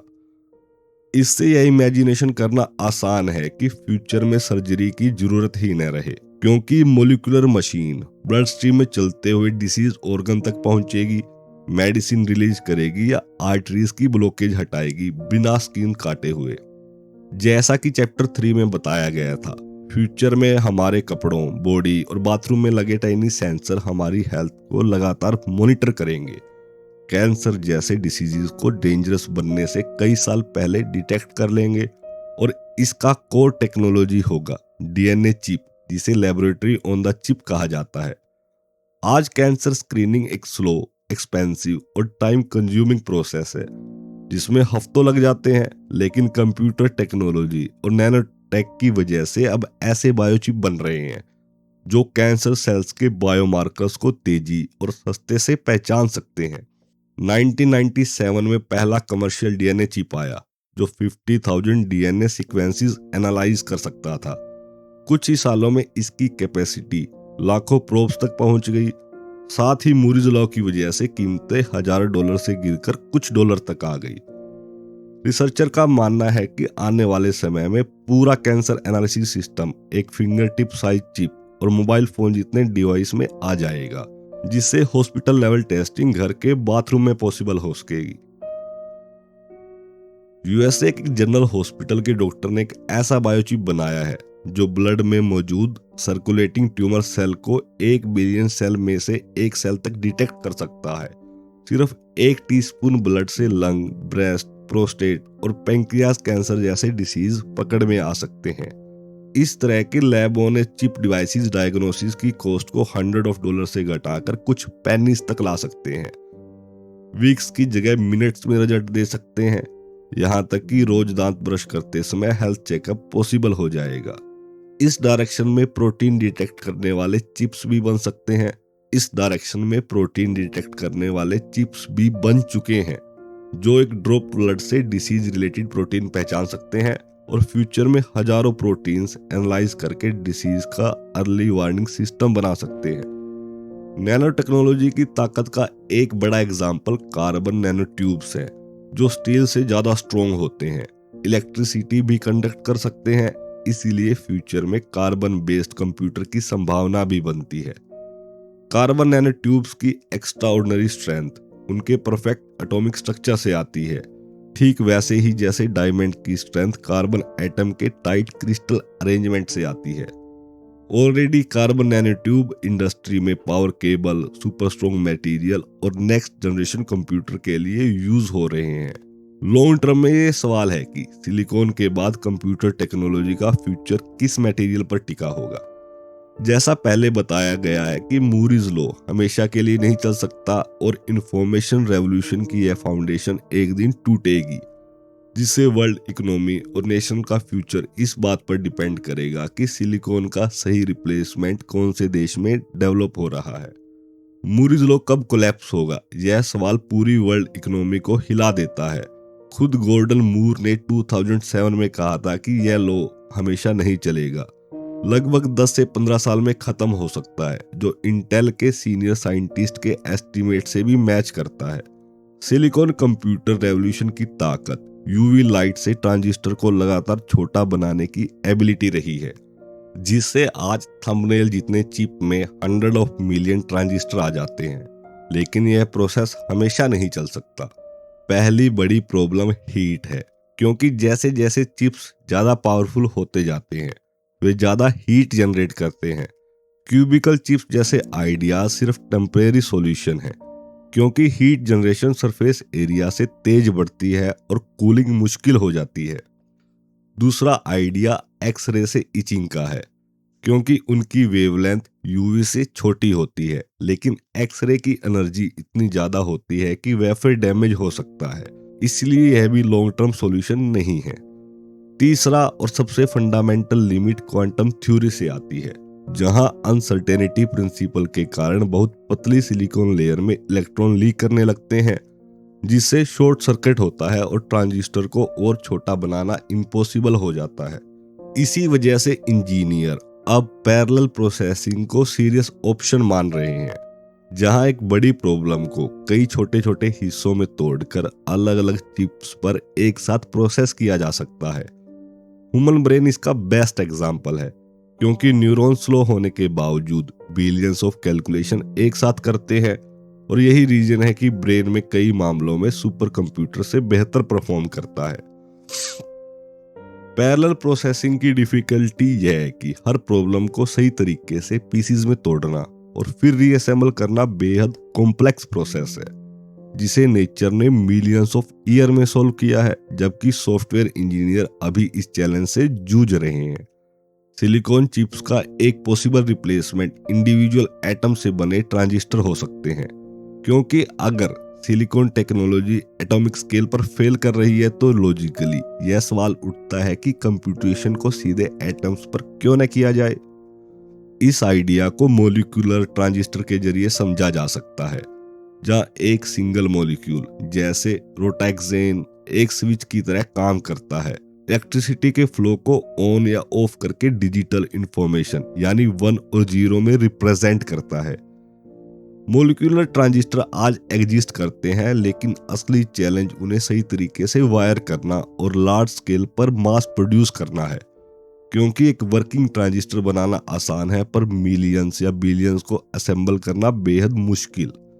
इस डायरेक्शन में ग्रेफाइट एक बहुत बड़ा प्रोमिसिंग मटेरियल है, जो ग्रेफाइट की सिर्फ एक एटम थिक लेयर है और इलेक्ट्रिसिटी कंडक्ट करने के साथ बेहद स्ट्रॉन्ग भी है। इसीलिए साइंटिस्ट इसे नेक्स्ट जनरेशन ट्रांजिस्टर के लिए सीरियस ऑप्शन मान रहे हैं। ग्रेफीन से बने ट्रांजिस्टर इतने छोटे हैं कि वे थ्योरेटिकल लिमिट के करीब पहुंच जाते हैं, क्योंकि इससे छोटे होने पर क्वांटम अनसर्टेनिटी के कारण इलेक्ट्रॉन्स लीक करने लगते हैं और ट्रांजिस्टर काम करना बंद कर देता है। हालांकि मॉलिक्यूलर और ग्रेफाइट ट्रांजिस्टर पावरफुल हैं, लेकिन कमर्शियल यूज के लिए सबसे बड़ी प्रॉब्लम यह है कि इन्हें रिलायबल और चीपली लार्ज क्वांटिटी में कैसे बनाया जाए, क्योंकि सेल्फ असेंबली जैसे नेचुरल प्रोसेसेस अभी तरह कंट्रोल में नहीं है। इससे भी ज्यादा एम्बिशियस आइडिया क्वांटम कंप्यूटर का है, जो बिट्स की जगह क्यूबिट्स का यूज करते हैं, एटम्स की क्वांटम प्रॉपर्टीज पर कैलकुलेट करते हैं, जहां एक एटम 0 और 1 का मिक्सचर एक साथ हो सकता है। क्वांटम कंप्यूटर थ्योरेटिकली इतने पावरफुल है कि वे ह्यूज नंबर को फैक्टराइज करके एन्क्रिप्शन तोड़ सकते हैं। आज क्वांटम कंप्यूटर एग्जिस्ट तो करते हैं, लेकिन कैलकुलेशन बेहद लिमिटेड है और रिजल्ट अनसर्टेन होते हैं। इसीलिए एक्सपेरिमेंट को कई बार रिपीट करना पड़ता है, जिससे यह टेक्नोलॉजी अभी तक लैब में ही सीमित है। इसी कारण scientist optical computer, quantum dot computer और डीएनए कंप्यूटर जैसे अल्टरनेटिव भी एक्सप्लोर कर रहे हैं, ताकि मूरिज लॉ के बाद कंप्यूटिंग का फ्यूचर सेव किया जा सके। टर्मिनेटर 2 में दिखाया गया liquid metal T-1000 pure science fiction था, जहां एक सॉलिड ऑब्जेक्ट अपनी शेप बदल सकता है, लेकिन मिड सेंचुरी तक नैनो टेक्नोलॉजी का एक रूप, जिसे प्रोग्रामेबल मैटर कहा जाता है, एवरीडे लाइफ का हिस्सा बन सकता है। 2050 के आसपास नैनो टेक्नोलॉजी हर प्रोडक्ट में होगी, लेकिन ज्यादातर छुपी रहेगी, जिससे चीजें ज्यादा स्ट्रॉन्ग, फ्लेक्सिबल और स्मार्ट बनेगी और हमें दिखेगा भी नहीं कि दुनिया अंदर से कितनी बदल चुकी है। प्रोग्रामेबल मैटर का आइडिया यह है कि मैटर की शेप, कलर और फॉर्म को सॉफ्टवेयर की तरह प्रोग्राम किया जाए। जैसे आज एलसीडी स्क्रीन्स में इलेक्ट्रिसिटी से इमेज बनती है, वैसे ही फ्यूचर में सॉलिड ऑब्जेक्ट अपनी शेप बदल सकते हैं। इंटेल इस टेक्नोलॉजी पर काम कर रहा है, जहां tiny sand grain size computer chips, जिन्हें कैटॉम्स कहा जाता है, अपनी इलेक्ट्रिक चार्ज बदलकर एक दूसरे को अट्रैक्ट या रिपेल करते हैं और अलग अलग शेप्स बना लेते हैं। कैटम्स को रिप्रोग्राम करके एक अरेंजमेंट को तोड़ा जा सकता है और वही पार्टिकल तुरंत किसी शेप में खुद को रीअरेंज कर सकता है, बिल्कुल एटम्स की तरह। इसीलिए इसे क्लोट्रॉनिक एटम भी कहा जाता है। फ्यूचर में एक डिवाइस कई गैजेट में काम कर सकता है, जैसे एक मोमेंट में फोन और अगले मोमेंट में टैबलेट या स्क्रीन, जिससे अलग अलग इलेक्ट्रॉनिक्स कैरी करने की कोई जरूरत नहीं रहेगी। कंज्यूमर प्रोडक्ट्स भी सॉफ्टवेयर बेस्ड हो सकते हैं, जहां टॉयज, फर्नीचर और अप्लायंसेस को फेंकने की बजाय रिप्रोग्राम किया जाएगा, जिससे वेस्ट कम होगा और रिसाइकलिंग आसान होगी। चैलेंज भी बड़े हैं, जैसे बिलियंस ऑफ कैटम्स को कोऑर्डिनेट करना, बैंडविड्थ लिमिट्स और यह सुनिश्चित करना कि इलेक्ट्रिक फोर्स क्वांटम फोर्स जितनी स्ट्रॉन्ग हो ताकि स्ट्रक्चर स्टेबल रहे। रिसर्च लैब में एक्सपेरिमेंट दिखाते हैं कि इवन आज भी electrically bound blocks surprisingly strong हो सकते हैं। प्रोग्रामिंग भी इंडिविजुअल कैटम्स को डिटेल्ड इंस्ट्रक्शन देने की बजाय लोकल नेबर बेस्ड टूल से हो सकती है, जैसे ब्रेन डेवलपमेंट में न्यूरॉन सिर्फ अपने नेबर से जुड़ते हैं। अगर प्रोग्रामिंग और स्टेबिलिटी की प्रॉब्लम सोल्व हो गई तो लेट सेंचुरी तक एंटायर बिल्डिंग, सिटीज और शायद ह्यूमन लाइक फॉर्म्स भी प्रोग्रामेबल मैटर से बन सकते हैं, जिसे साइंस फिक्शन का T-1000 कॉन्सेप्ट थ्योरेटिकली पॉसिबल लगता है। Chapter 5 future of energy. देवताओं के लिए स्टार्स ही एनर्जी के सोर्स थे। जब अपोलो आग उगलते घोड़े वाले रथ पर आसमान में चलता था तो सूर्य की इन्फिनाइट पावर से धरती और आकाश रोशन हो जाते थे और उसकी शक्ति की बराबरी सिर्फ ज्यूस ही कर सकता था। जब ज्यूस की एक इमोर्टल प्रेमिका सिमेल ने उसे उसके असली रूप में देखने की जिद की तो कॉस्मिक एनर्जी के भयानक विस्फोट ने उसे पल भर में राख बना दिया। इन कहानियों से देवताओं की शक्ति का एक अंदाजा मिलता है। इस सदी में इंसान भी स्टार्स की पावर को हार्नेस करने की डायरेक्शन में बढ़ेगा। शॉर्ट टर्म में इसका मतलब होगा सोलर और हाइड्रोजन पावर का यूज करके फॉसिल फ्यूल्स को रिप्लेस करना, और लॉन्ग टर्म में फ्यूजन एनर्जी और आउटर स्पेस से मिलने वाली सोलर एनर्जी का यूज।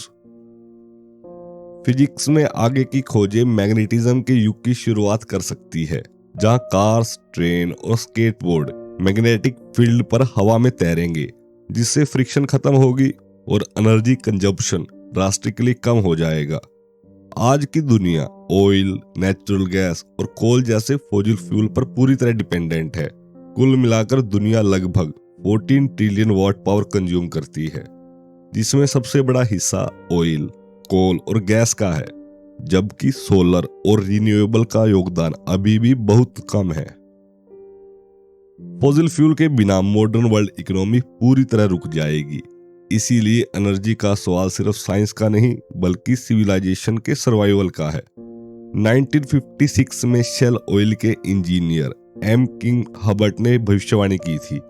ऑयल प्रोडक्शन एक बेल शेप्ड कर्व की तरह होगी और एक पीक के बाद हमेशा के लिए गिरावट शुरू हो जाएगी, जिसे उस समय सबने मजाक समझा था। लेकिन 1970 में यूएस ऑयल प्रोडक्शन सच में पीक पर पहुंचा और उसके बाद गिर गया। आज अमेरिका अपने ज्यादातर ऑयल इंपोर्ट करता है, जिससे हबर्ट की प्रेडिक्शन सही साबित हुई। अब सवाल यह है कि वर्ल्ड ऑयल प्रोडक्शन भी हबर्ट पीक तक पहुंच चुकी है या बस कुछ साल दूर है। फ्यूचर में फॉसिल फ्यूल को वेल ऑयल की तरह आउटडेटेड और रेलिक माना जाएगा। मिडल ईस्ट जैसे इलाकों में ऑयल की अबंडेंस के बावजूद एनर्जी की भारी बर्बादी दिखती है, लेकिन ऑयल मिनिस्टर भी अब समझ रहे हैं कि प्रूवन ऑयल रिजर्व्स कई बार पॉलिटिकल प्रेशर और विशफुल थिंकिंग पर ही डिपेंडेंट होते हैं। एक्सपर्ट्स के बीच कंसेंसस बन रहा है कि वर्ल्ड ऑयल प्रोडक्शन या तो पीक पर है या बहुत करीब, जिसका मतलब है कि एक्सट्रैक्शन कॉस्ट बढ़ेगी, ऑयल सस्ता कभी नहीं रहेगा। हालांकि ऑयल पूरी तरह खत्म नहीं होगा, लेकिन कोल डीप रिजर्व को निकालना इतना महंगा और पोल्यूटिंग होगा कि वे लॉन्ग टर्म सॉल्यूशन नहीं बन सकते। ऑयल प्राइसेस टाइम के साथ रोलर कोस्टर जैसे रहे हैं, लेकिन लॉन्ग टर्म ट्रेंड साफ है कि एवरेज प्राइस लगातार ऊपर जाएगा, जिसका सीधा असर इकोनॉमी, फूड सप्लाई और पोल्यूशन कंट्रोल पर पड़ेगा। 20th सेंचुरी की मॉडर्न सिविलाइजेशन चीप ऑयल और मूरीज लॉ पर टिकी थी, और जैसे जैसे एनर्जी महंगी होगी वैसे वैसे फूड और पोल्यूशन जैसी प्रॉब्लम असल में एनर्जी प्रॉब्लम बन जाएगी। इस मामले में हिस्ट्री खुद को दोहराती हुई दिखती है। 1900 में हेनरी फोर्ड और थॉमस एडिसन के बीच यह शर्त लगी थी कि फ्यूचर में कौन कौन सी एनर्जी चलेगी। फोर्ड ने ऑयल और इंटरनल कंबशन इंजन पर दाव लगाया, जबकि एडिसन इलेक्ट्रिक कार पर भरोसा करते थे, और सस्ते तेल की खोज ने फोर्ड को विजेता बना दिया, क्योंकि गैसोलीन की एनर्जी डेंसिटी बैटरीज से लगभग 40 गुना ज्यादा थी। अब धीरे धीरे हालात बदल रहे हैं। ऐसा लगता है कि शायद एक सदी बाद एडिसन की सोच सही साबित हो, क्योंकि गवर्नमेंट और इंडस्ट्री में यही सवाल गूंज रहा है कि ऑयल को रिप्लेस क्या करेगा, और नियर फ्यूचर में साफ जवाब नहीं है, बल्कि एनर्जी मिक्स ही हकीकत बनेगा। सबसे प्रोमिसिंग विकल्प सोलर हाइड्रोजन पावर माना जा रहा है, जिसमें सोलर, विंड, हाइड्रो इलेक्ट्रिक और हाइड्रोजन जैसी रिन्यूएबल टेक्नोलॉजी शामिल है। क्योंकि फॉसिल फ्यूल्स महंगे होते जा रहे हैं और रिन्यूएबल की कॉस्ट टेक्नोलॉजी के साथ लगातार गिर रही है। अभी सोलर इलेक्ट्रिसिटी कोल से ज्यादा महंगी है, लेकिन एस्टिमेट बताते हैं कि अगले 10-15 सालों में दोनों की कॉस्ट कर्व्स इंटरसेक्ट कर जाएंगी और फिर मार्केट फोर्सेस खुद फैसला कर लेंगी। शॉर्ट टर्म में विंड पावर एक बड़ा विंटर बनकर उभरी है, जिसकी ग्लोबल कैपेसिटी 2000 से 2008 के बीच कई गुना बढ़ी है, और modern wind turbine non polluting, safe और बेहद एफिशिएंट है, जहां एक विंड फार्म सैकड़ों मेगावाट बिजली दे सकता है। यूरोप लंबे समय तक विंड टेक्नोलॉजी में आगे रहा, लेकिन अब यूनाइटेड स्टेट्स और चाइना तेजी से आगे बढ़ रहे हैं। हालांकि विंड पावर में अभी टेक्नोलॉजी नहीं है और लोकेशन लिमिट्स की वजह से वर्ल्ड की पूरी एनर्जी जरूरत पूरी नहीं कर सकती, बल्कि एनर्जी मिक्स का ही हिस्सा रहेगी। लॉन्ग टर्म में सारी एनर्जी का सोर्स आखिरकार सन ही है, क्योंकि ऑयल और कोल भी लाखों साल पुरानी सनलाइट का कंडेंस्ड रूप है। यही वजह है कि गैसोलीन में बैटरी से कहीं ज्यादा एनर्जी होती है, और यही एडिसन की पुरानी प्रॉब्लम थी। सोलर सेल्स सनलाइट को डायरेक्टली इलेक्ट्रिसिटी में बदलते हैं, लेकिन उनकी एफिशिएंसी अभी लगभग 15% ही है। इसीलिए रिसर्च या तो एफिशिएंसी बढ़ाने या मैन्युफैक्चरिंग और इंस्टॉलेशन कॉस्ट घटाने पर फोकस्ड है। लार्ज डेजर्ट जैसे सहारा या मोजाओ में मैसिव सोलर पार्क और सिटीज में रूफटॉप पर सोलर पैनल लगाने की योजनाएं इसी सोच का नतीजा है, जिससे ट्रांसमिशन लॉसेस भी कम हो सकते हैं। हाल के वर्षों में ऑयल प्राइस इंस्टेबिलिटी ने सोलर पावर को नई रफ्तार दी है। सोलर फोटोवोल्टिक प्रोडक्शन हर साल तेजी से बढ़ रही है। दुनिया भर में बड़े बड़े सोलर प्रोजेक्ट अनाउंस हो रहे हैं। चाइना, यूनाइटेड स्टेट और यूरोप में मल्टी गीगावाट सोलर प्लांट की प्लानिंग दिखती है कि सोलर इकोनॉमिक्स अब सीरियसली फॉसिल फ्यूल से कम्पीट करने की पोजीशन में आ रही है। भले ही एनवायरमेंटल क्लियरेंस और कॉस्ट अवरेंस अभी भी एक बड़ी चुनौतियां हैं। दुनिया के लगभग आधे तेल का उपयोग कार्स, ट्रक, ट्रेन और प्लेन्स में होता है। इसीलिए ट्रांसपोर्टेशन सेक्टर को बदलने में सबसे ज्यादा रुचि है और नेशंस के बीच यह रेस चल रही है कि ऑटोमेटिव फ्यूचर पर कौन हावी होगा। अब फॉसिल फ्यूल से इलेक्ट्रिसिटी की ओर एक ऐतिहासिक बदलाव हो रहा है। इस बदलाव का पहला स्टेप है हाइब्रिड कार, जो बैटरी से मिलने वाली इलेक्ट्रिसिटी और गैसोलीन दोनों का यूज करती है, क्योंकि आज भी एक ऐसी बैटरी बनाना मुश्किल है जो लंबी दूरी और इंस्टेंट एक्सीलरेशन दोनों दे सके। हालांकि ये सब प्रिडिक्शन राइटर ने 2011 में की थी।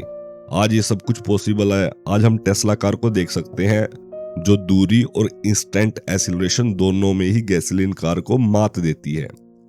हाइब्रिड के बाद अगला चरण होगा प्लग इन हाइब्रिड कार, जिसमें इतनी पावरफुल बैटरी होती है कि शुरुआती लगभग 50 माइल्स तक कार सिर्फ इलेक्ट्रिसिटी पर चल सकती है। और क्योंकि ज्यादातर लोगों को डेली ट्रैवल इसी दायरे में होता है, यह प्रैक्टिकली इलेक्ट्रिक कार जैसी बन जाती है। इस रेस में चेवी वोल्ट एक बड़ा नाम है, जो लिथियम आयन बैटरी से लगभग 40 मील्स और छोटे गैसोलीन इंजन के साथ 300 माइल्स तक चल सकती है। इसके बाद आती है पूरी तरह इलेक्ट्रिक कार, जैसे टेस्ला रोडस्टर, जिसमें कोई गैसोलीन इंजन नहीं है, जिसने ये धारणा तोड़ दी कि इलेक्ट्रिक कार्स परफॉर्मेंस में पेट्रोल कार से कमजोर होती है। टेस्ला को ड्राइव करने का एक्सपीरियंस दिखाता है कि इलेक्ट्रिक कार एक्सेलरेशन और स्पीड में शानदार हो सकती है, और इसी सफलता ने ट्रेडिशनल ऑटोमेकर्स को डेकेड की नेग्लेक्ट के बाद भी इलेक्ट्रिक कार को सीरियसली लेने पर मजबूर किया है। निसान जैसे फुली इलेक्ट्रिक कार आम कंज्यूमर के लिए लाई जा रही है, जिनकी रेंज लगभग 100 माइल्स है, जो नॉर्मल सिटी ड्राइविंग के लिए काफी है। इलेक्ट्रिक कार के बाद अगला बड़ा कदम है फ्यूल सेल कार, जिसे अक्सर कार ऑफ द फ्यूचर कहा जाता है, जहां हाइड्रोजन और ऑक्सीजन मिलाकर इलेक्ट्रिसिटी बनाते हैं और वेस्ट के रूप में सिर्फ पानी निकलता है। होंडा की FCX क्लैरिटी और जनरल मोटर की चेवी इकोनॉमिक्स फ्यूल सेल ने दिखाया है कि यह टेक्नोलॉजी प्रैक्टिकल हो सकती है, लेकिन हाइड्रोजन इंफ्रास्ट्रक्चर की कमी इसमें सबसे बड़ी रुकावट है। फ्यूल सेल कार देखने में ऑलमोस्ट मैजिकल लगती है, क्योंकि एग्जॉस्ट पाइप से स्मोक नहीं बल्कि पानी की बूंदें निकलती है। फिर भी हाइड्रोजन की वोलेटिलिटी और रिफ्यूलिंग स्टेशन की कमी इसमें बड़ी चुनौतियां हैं।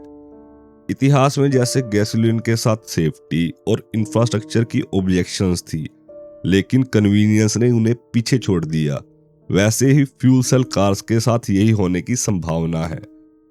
इलेक्ट्रिक कार्स और फ्यूल सेल कार की एक बुनियादी प्रॉब्लम है कि वे एनर्जी पैदा नहीं करती बल्कि उसे कैरी करती है, क्योंकि इलेक्ट्रिसिटी और हाइड्रोजन दोनों को पहले कोल या अन्य सोर्सेज से ही बनाना पड़ता है।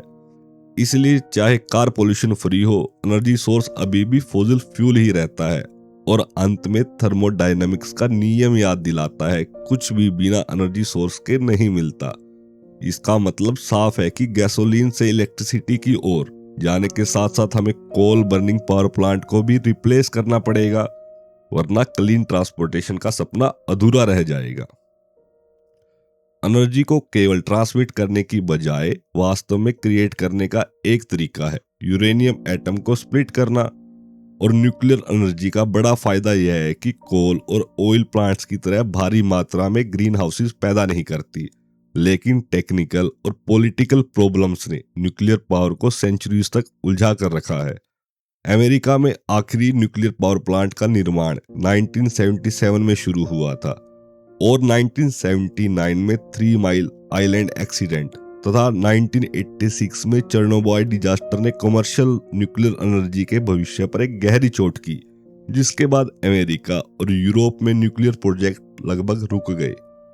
न्यूक्लियर एनर्जी की सबसे बड़ी प्रॉब्लम न्यूक्लियर वेस्ट है, क्योंकि यूरेनियम को स्प्लिट करने पर ऐसा रेडियो एक्टिव कचरा बनता है जो हजारों से लाखों सालों तक खतरनाक रहता है, और एक सामान्य रिएक्टर हर साल दर्जनों टन हाई लेवल वेस्ट पैदा करता है। यह न्यूक्लियर वेस्ट 2 कारणों से बेहद खतरनाक है। पहला यह है कि रिएक्टर बंद होने के बाद भी यह गर्म रहता है और कूलिंग सिस्टम फेल होने पर कोर मेल्ट होकर मैसिव एक्सप्लोजन और बड़े पैमाने पर इवैक्यूएशन की स्थिति पैदा कर सकता है। थ्री माइल आइलैंड में कैटास्ट्रोफी बस कुछ मिनटों से ही टली थी, जबकि चेरनोबिल में सेफ्टी सिस्टम बंद होने के कारण रिएक्टर फट गया और रेडियो एक्टिव मटेरियल हवा में फैल गया, जिससे वर्कर को भयानक रेडिएशन बर्न झेलनी पड़ी और पूरा इलाका इफेक्टेड हुआ। दूसरी बड़ी प्रॉब्लम वेस्ट डिस्पोजल की है, क्योंकि एटॉमिक एज में 50 साल बीतने के बाद भी यह तय नहीं हो पाया कि न्यूक्लियर वेस्ट को सुरक्षित रूप से कहां और कैसे रखा जाए। अतीत में वेस्ट को ओशंस में फेंकने, शैलो पिट्स में दबाने और सॉल्ट माइन में रखने जैसे प्रयोग असफल रहे। अमेरिका का यूसा माउंटेन प्रोजेक्ट भी अरबों डॉलर खर्च होने के बावजूद रद्द कर दिया गया। इसी वजह से न्यूक्लियर एनर्जी का भविष्य आज भी अनिश्चित है, क्योंकि इन्वेस्टर्स इतने महंगे प्लांट में पैसा लगाने से डरते हैं। हालांकि इंडस्ट्री का दावा है कि नई जनरेशन के रिएक्टर पहले से कहीं ज्यादा सेफ हैं। न्यूक्लियर पावर के साथ एक और बड़ा खतरा है, जिसे न्यूक्लियर प्रोलिफरेशन कहा जाता है, क्योंकि हिस्ट्री बताती है कि कमर्शियल न्यूक्लियर टेक्नोलॉजी रखने वाले देश चाहे तो न्यूक्लियर वेपन की ओर बढ़ सकते हैं। जैसे जैसे यूरेनियम एनरिचमेंट की टेक्नोलॉजी सस्ती और आसान होती जाएगी, वैसे वैसे एटॉमिक वेपन अनस्टेबल रीजन तक पहुंचने का खतरा बढ़ेगा, जो पूरी दुनिया के लिए एक बड़े संकट का साइन है। एटॉमिक बम बनाने की कुंजी यूरेनियम एनरिचमेंट है, जिसमें यूरेनियम 238 से यूरेनियम 235 को अलग किया जाता है। यह प्रोसेस वर्ल्ड वार 2 के समय बेहद कठिन, महंगा और विशाल इंफ्रास्ट्रक्चर वाला था। ओक रिज जैसे एनरिचमेंट फैसिलिटी में लाखों स्क्वायर फीट की जगह, हजारों वर्कर और देश की बड़ी इलेक्ट्रिसिटी सप्लाई लगी थी। लेकिन भविष्य में नई टेक्नोलॉजीज इस थ्रेशोल्ड को खतरनाक रूप से नीचे ला सकती है। युद्ध के बाद केवल सुपर पावर्स यानी यूनाइटेड स्टेट और सोवियत यूनियन ही न्यूक्लियर पावर के विशाल स्टॉकपाइल बना पाए, क्योंकि उन्होंने गैसियस डिफ्यूजन की टेक्नोलॉजी में महारत हासिल कर ली थी। लेकिन आज दुनिया के अनरिच्ड यूरेनियम का लगभग सिर्फ 1/3 हिस्सा ही इस पुरानी विधि से आता है। दूसरी पीढ़ी की एनरिचमेंट टेक्नोलॉजी अल्ट्रा सेंट्रीफ्यूजिस पर आधारित है, जो कहीं और ज्यादा सस्ती और एफिशिएंट है। इसी ने ग्लोबल पॉलिटिक्स में बड़ा बदलाव ला दिया। अल्ट्रा सेंट्रीफ्यूजिस यूरेनियम को बेहद तेजी से घुमाकर यूरेनियम 235 और यूरेनियम 238 के बीच मामूली मास डिफरेंसेस को बढ़ा देता है, जिससे यूरेनियम 235 को अलग करना आसान हो जाता है। यह तकनीक गैसियस डिफ्यूजन की तुलना में लगभग 50 गुना कम एनर्जी लेती है और आज भी दुनिया का आधे से ज्यादा यूरेनियम इसी तरीके से एनरिच किया जाता है।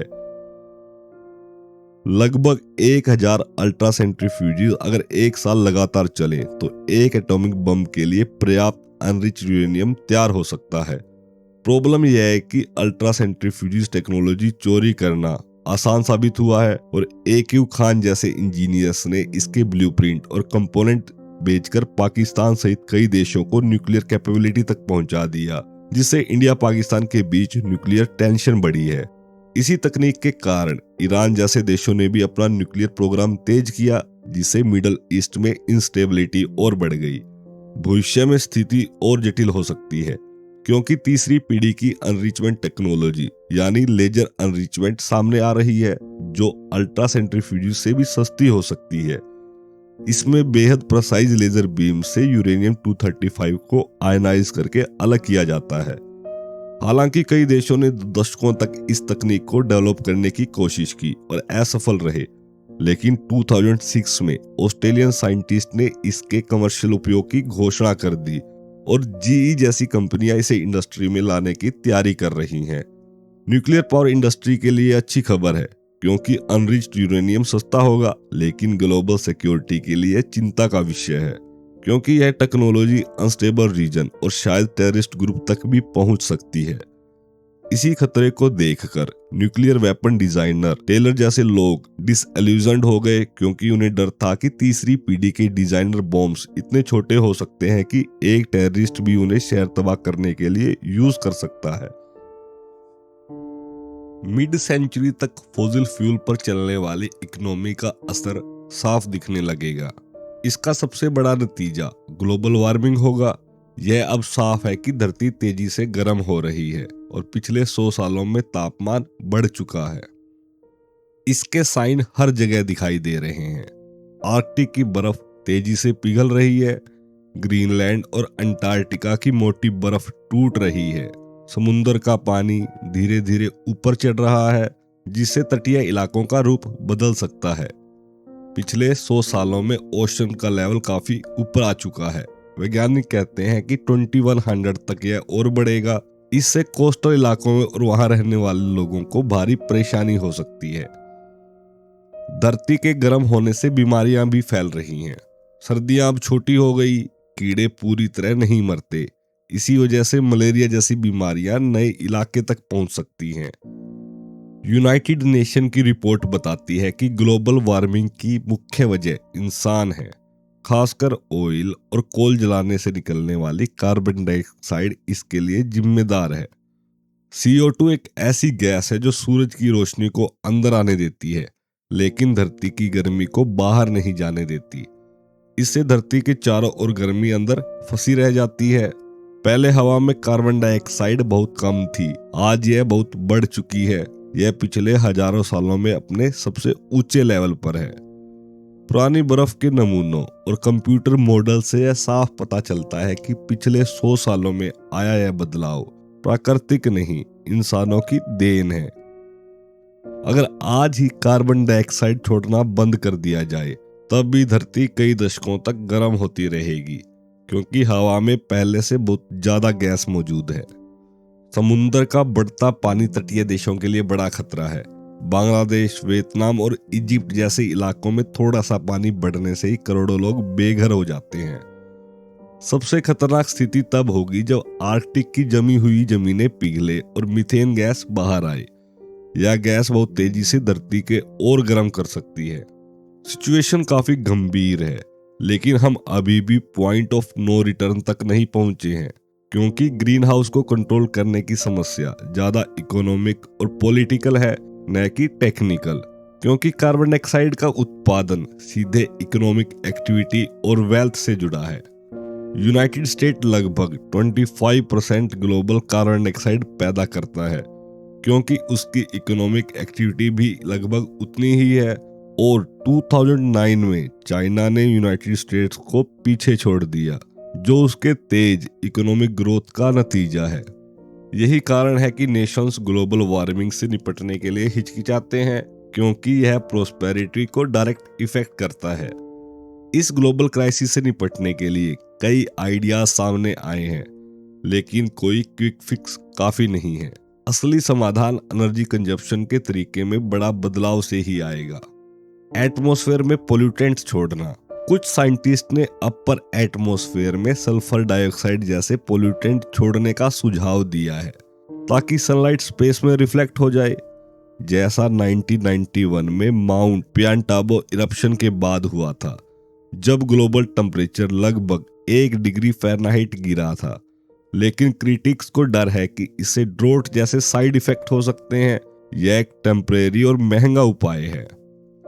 दूसरा उपाय है एल्गी ब्लूम्स बनाना। ओशन में आयरन बेस्ड केमिकल डालकर एल्गी को बढ़ाने का प्रपोजल दिया गया, ताकि वे कार्बन डाइऑक्साइड अब्जॉर्ब करें। लेकिन प्लैंक्टन जैसी प्राइवेट कोशिशों पर इंटरनेशनल कंसर्न जताया गया और यूनाइटेड नेशन ने ऐसे एक्सपेरिमेंट्स पर रोक लगा दी। Carbon sequestration. कोल प्लांट से निकलने वाले कार्बन डाइऑक्साइड को लिक्विफाई करके अंडरग्राउंड दबाने का आइडिया है, जैसे वेस्ट वर्जीनिया के माउंटेनियर पावर प्लांट में एक्सपेरिमेंट किया गया। लेकिन यह बहुत कॉस्टली है, पुराने कार्बन डाइऑक्साइड को नहीं हटा सकते और ग्राउंड वाटर पोल्यूशन जैसे रिस्क बने रहेंगे। Genetic engineering. J Craig Venter जैसे साइंटिस्ट माइक्रोब्स या लाइफ फॉर्म डिजाइन करने की बात करते हैं, जो कार्बन डाइऑक्साइड ऑब्जॉर्व करके यूजफुल फ्यूल में बदल सके। फ्रीमैन डायसन ने fast growing genetically engineer trees का आइडिया दिया, लेकिन बड़े स्केल पर ऐसे एक्सपेरिमेंट अनइंटेंडेड इकोलॉजिकल इफेक्ट का खतरा रखते हैं। अनफॉर्चुनेटली पॉलिटिशियन ने अब तक इन योजनाओं में ज्यादा इंटरेस्ट नहीं दिखाया है, लेकिन जैसे जैसे ग्लोबल वार्मिंग का असर पेनफुल और डिसरप्टिव होगा, उन्हें मजबूरन एक्शन लेना पड़ेगा।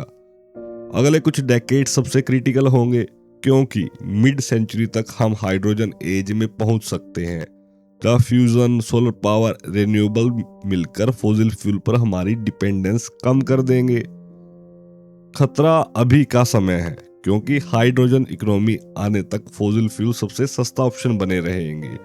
इसी वजह से ग्लोबल वार्मिंग आने वाले कई दशकों तक एक बड़ा खतरा बनी रहेगी। Chapter 6 future of space exploration.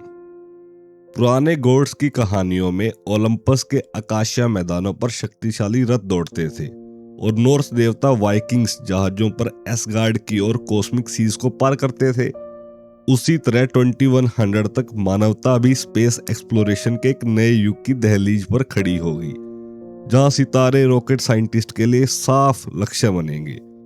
लेकिन स्टारशिप बनाने का रास्ता आसान नहीं होगा, क्योंकि एक तरफ रोबोटिक स्पेस एक्सप्लोरेशन तेजी से आगे बढ़ेगा, अर्थ लाइक प्लैनेट्स की खोज होगी, जुपिटर के मून एक्सप्लोर होंगे और बिग बैंग की शुरुआती झलकें ली जाएंगी, जबकि दूसरी तरफ मैन्ड स्पेस एक्सप्लोरेशन उम्मीदों पर पूरी तरह खरा नहीं उतरेगा। रोबोटिक मिशन की सबसे बड़ी अचीवमेंट एक्स्ट्रा सोलर प्लैनेट्स की खोज है, जहां लाइफ पॉसिबल हो सकती है। अब तक लगभग 500 प्लैनेट्स खोजे जा चुके हैं, हालांकि ज्यादातर जुपिटर जैसे गैस जाइंट्स हैं जो लाइफ के लिए उपयुक्त नहीं माने जाते। इन प्लैनेट्स की पहचान स्टार्स की हल्की वोबल से होती है, लेकिन ये मेथड छोटे अर्थ लाइक प्लैनेट्स को पकड़ने के लिए काफी मुश्किल है, इसीलिए ग्राउंड बेस्ड टेलीस्कोप सीमित साबित हुए हैं। 2009 में लॉन्च हुआ केपलर मिशन और 2000 का कोरोट सैटेलाइट इस डायरेक्शन में एक बड़ा बदलाव लेकर आए, क्योंकि ये स्टार्स की लाइट में आने वाले टाइनी डिप्स को डिटेक्ट करते हैं जब कोई छोटा प्लैनेट उनके सामने से गुजरता है। इस टेक्निक से फ्यूचर में 100 अर्थ लाइक प्लैनेट्स मिलने की उम्मीद है। साइंटिस्ट के लिए सबसे अहम साइन ये है कि लिक्विड वाटर होगा या नहीं, क्योंकि लाइफ की तलाश में एस्ट्रोनॉमर का सीधा नियम है, फॉलो द वाटर।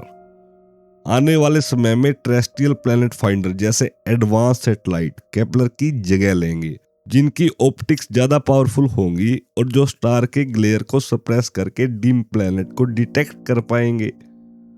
इससे हजारों प्लैनेट की एक एनसाइक्लोपीडिया बनेगी, जिससे कई अर्थ जैसे हो सकते हैं, और फिर लिक्विड वाटर, ओशन व इंटेलिजेंट लाइफ के रेडियो सिग्नल्स के खोज शुरू होगी।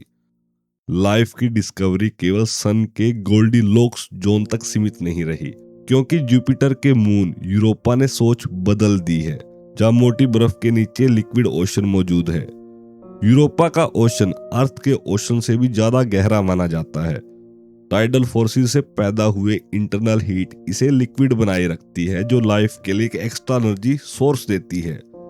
इस डिस्कवरी ने यह संभावना खोल दी है कि गैस जाइंट्स के मून खुद प्लैनेट से ज्यादा इंटरेस्टिंग हो सकते हैं। लाइफ स्पेस की डार्कनेस में भी फ्लोरिश कर सकती है। अर्थ पर डीप सी वोल्केनो वेंट्स के पास लाइफ फॉर्म्स ने दिखाया है कि सन के बिना भी एनर्जी के सहारे लाइफ संभव है। शायद डीएनए की शुरुआत भी ऐसे ही एनवायरनमेंट में हुई। अगर ऐसा है तो यूरोपा के आइस के नीचे वोल्केनिक वेंट्स लाइफ को जन्म दे सकते हैं। वहां की संभावना लाइफ फॉर्म शायद सोनार के सहारे आइस की स्काई के नीचे अपना संसार देखती होंगी। लीजा, जो कि एक स्पेस एंटीना है, जैसे future space satellite scientific knowledge में एक बड़ा अपहीवल ला सकते हैं, क्योंकि ये शायद उस दौर की जानकारी दे सकें जो बिग बैंग से पहले का था, जिसे अब तक इम्पॉसिबल माना जाता था। आज हम गैलेक्सीज की मूवमेंट और डॉपलर शिफ्ट से यूनिवर्स के एक्सपेंशन को मेजर करते हैं और उसे रिवर्स करके यह अनुमान लगाते हैं कि बिग बैंग लगभग 13.7 बिलियन साल पहले हुआ। लेकिन मौजूदा सैटेलाइट जैसे WMAP हमें एक्सप्लोजन के 4 लाख साल बाद से पहले नहीं दिखा पाते। लीजा की खासियत यह है कि यह बिल्कुल नई तरह की रेडिएशन डिटेक्ट करेगा, यानी ग्रेविटेशनल वेव्स, जो खुद बिग बैंग के समय पैदा हुई थी। हिस्ट्री बताती है कि हर नई रेडिएशन को डिटेक्ट करने वाली टेक्नोलॉजी ने हमारी सोच बदल दी, जैसे गैलीलियो के ऑप्टिकल टेलीस्कोप, फिर रेडियो के टेलीस्कोप्स और अब ग्रेविटेशनल वेव डिटेक्टर, जो ब्लैक होल्स, एक्स्ट्रा डायमेंशन और मल्टीवर्स तक के दरवाजे खोल सकते हैं। लीजा 3 सैटेलाइट से बना है जो 3 मिलियन माइल का ट्रायंगल बनाएगा और लेजर बीम से जुड़े होंगे, जहां ग्रेविटी वेव्स की हल्की सी जिगल भी लेजर सिग्नल में बदलाव पैदा करेगी। इस तरह साइंटिस्ट बिग बैंग के 1 ट्रिलियंथ ऑफ सेकंड बाद तक की जानकारी पा सकते हैं और आइंस्टाइन के स्पेस टाइम फैब्रिक के सिद्धांत को सीधे टेस्ट कर सकते हैं। अगर यह सफल रहा तो Lisa pre big bang theory जैसे स्ट्रिंग थ्योरी के multiverse model, bubbles universe, eternal inflation या बिग स्प्रेड जैसे आइडियाज को टेस्ट कर सकेगा। अगर लीजा पर्याप्त सेंसिटिव नहीं हुआ तो इसके बाद आने वाले डिटेक्टर्स जैसे बिग बैंग ऑब्जर्वर यह काम पूरा कर सकते हैं।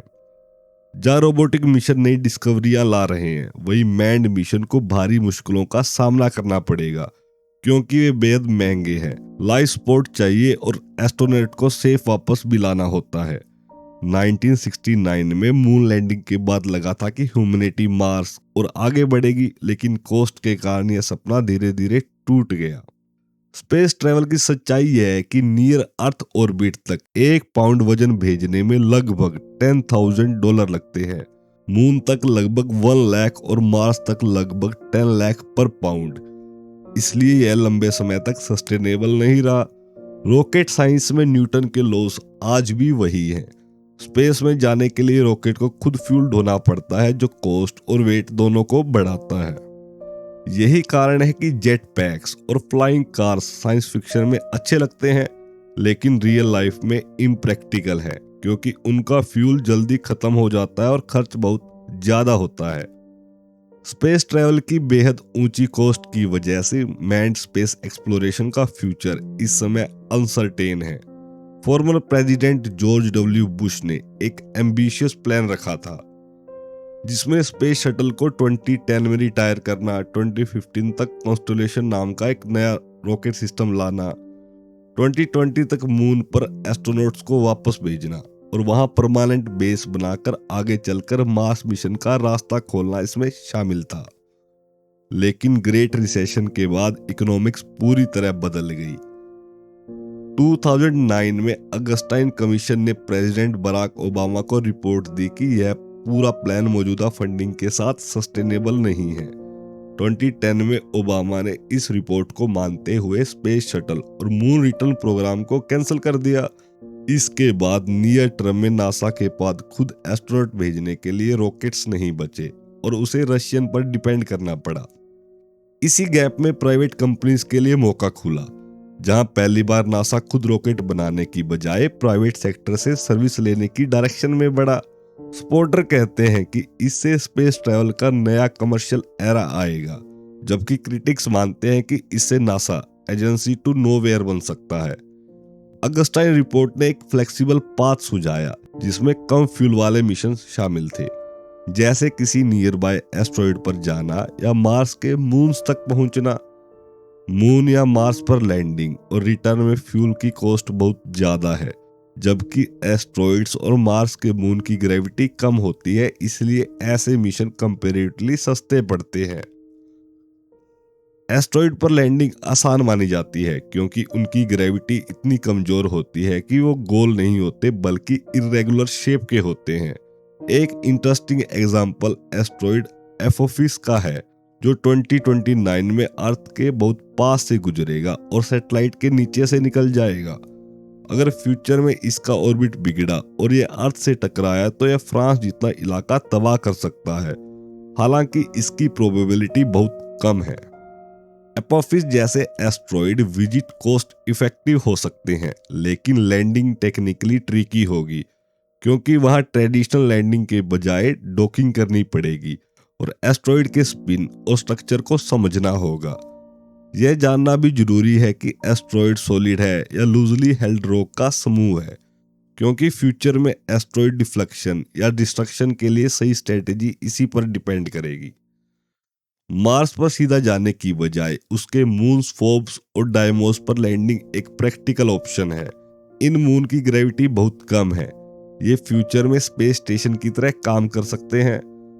मार्स को ऑर्बिट से स्टडी करने का सस्ता तरीका दे सकते हैं और फोर्ब्स से मार्स की सरफेस तक कुछ ही मिनटों में पहुंचा जा सकता है। इसके अलावा फोर्ब्स जैसे मून में केव्स और क्रेटर होने की पॉसिबिलिटीज है, जो रेडिएशन और मीटियोर से बचने के लिए परमानेंट मैन्ड बेस बनाने में हेल्प कर सकता है। अगस्टाइन रिपोर्ट ने मून फर्स्ट प्रोग्राम का भी जिक्र किया था, लेकिन साफ कहा कि यह तभी संभव है जब अगले 10 सालों में कम से कम 30 बिलियन की एक्स्ट्रा फंडिंग मिले। क्योंकि ऐसा होना मुश्किल है, इसीलिए आने वाले वर्षों के लिए मून प्रोग्राम प्रैक्टिकल कैंसल्ड ही माना गया। कैंसल्ड मून मिशन को कॉन्स्टलेशन प्रोग्राम कहा जाता था, जिसमें कई बड़े कंपोनेंट शामिल थे। इसमें एरिस बूस्टर रॉकेट था, जो 1970s के बाद पहला मेजर यूएस बूस्टर होता।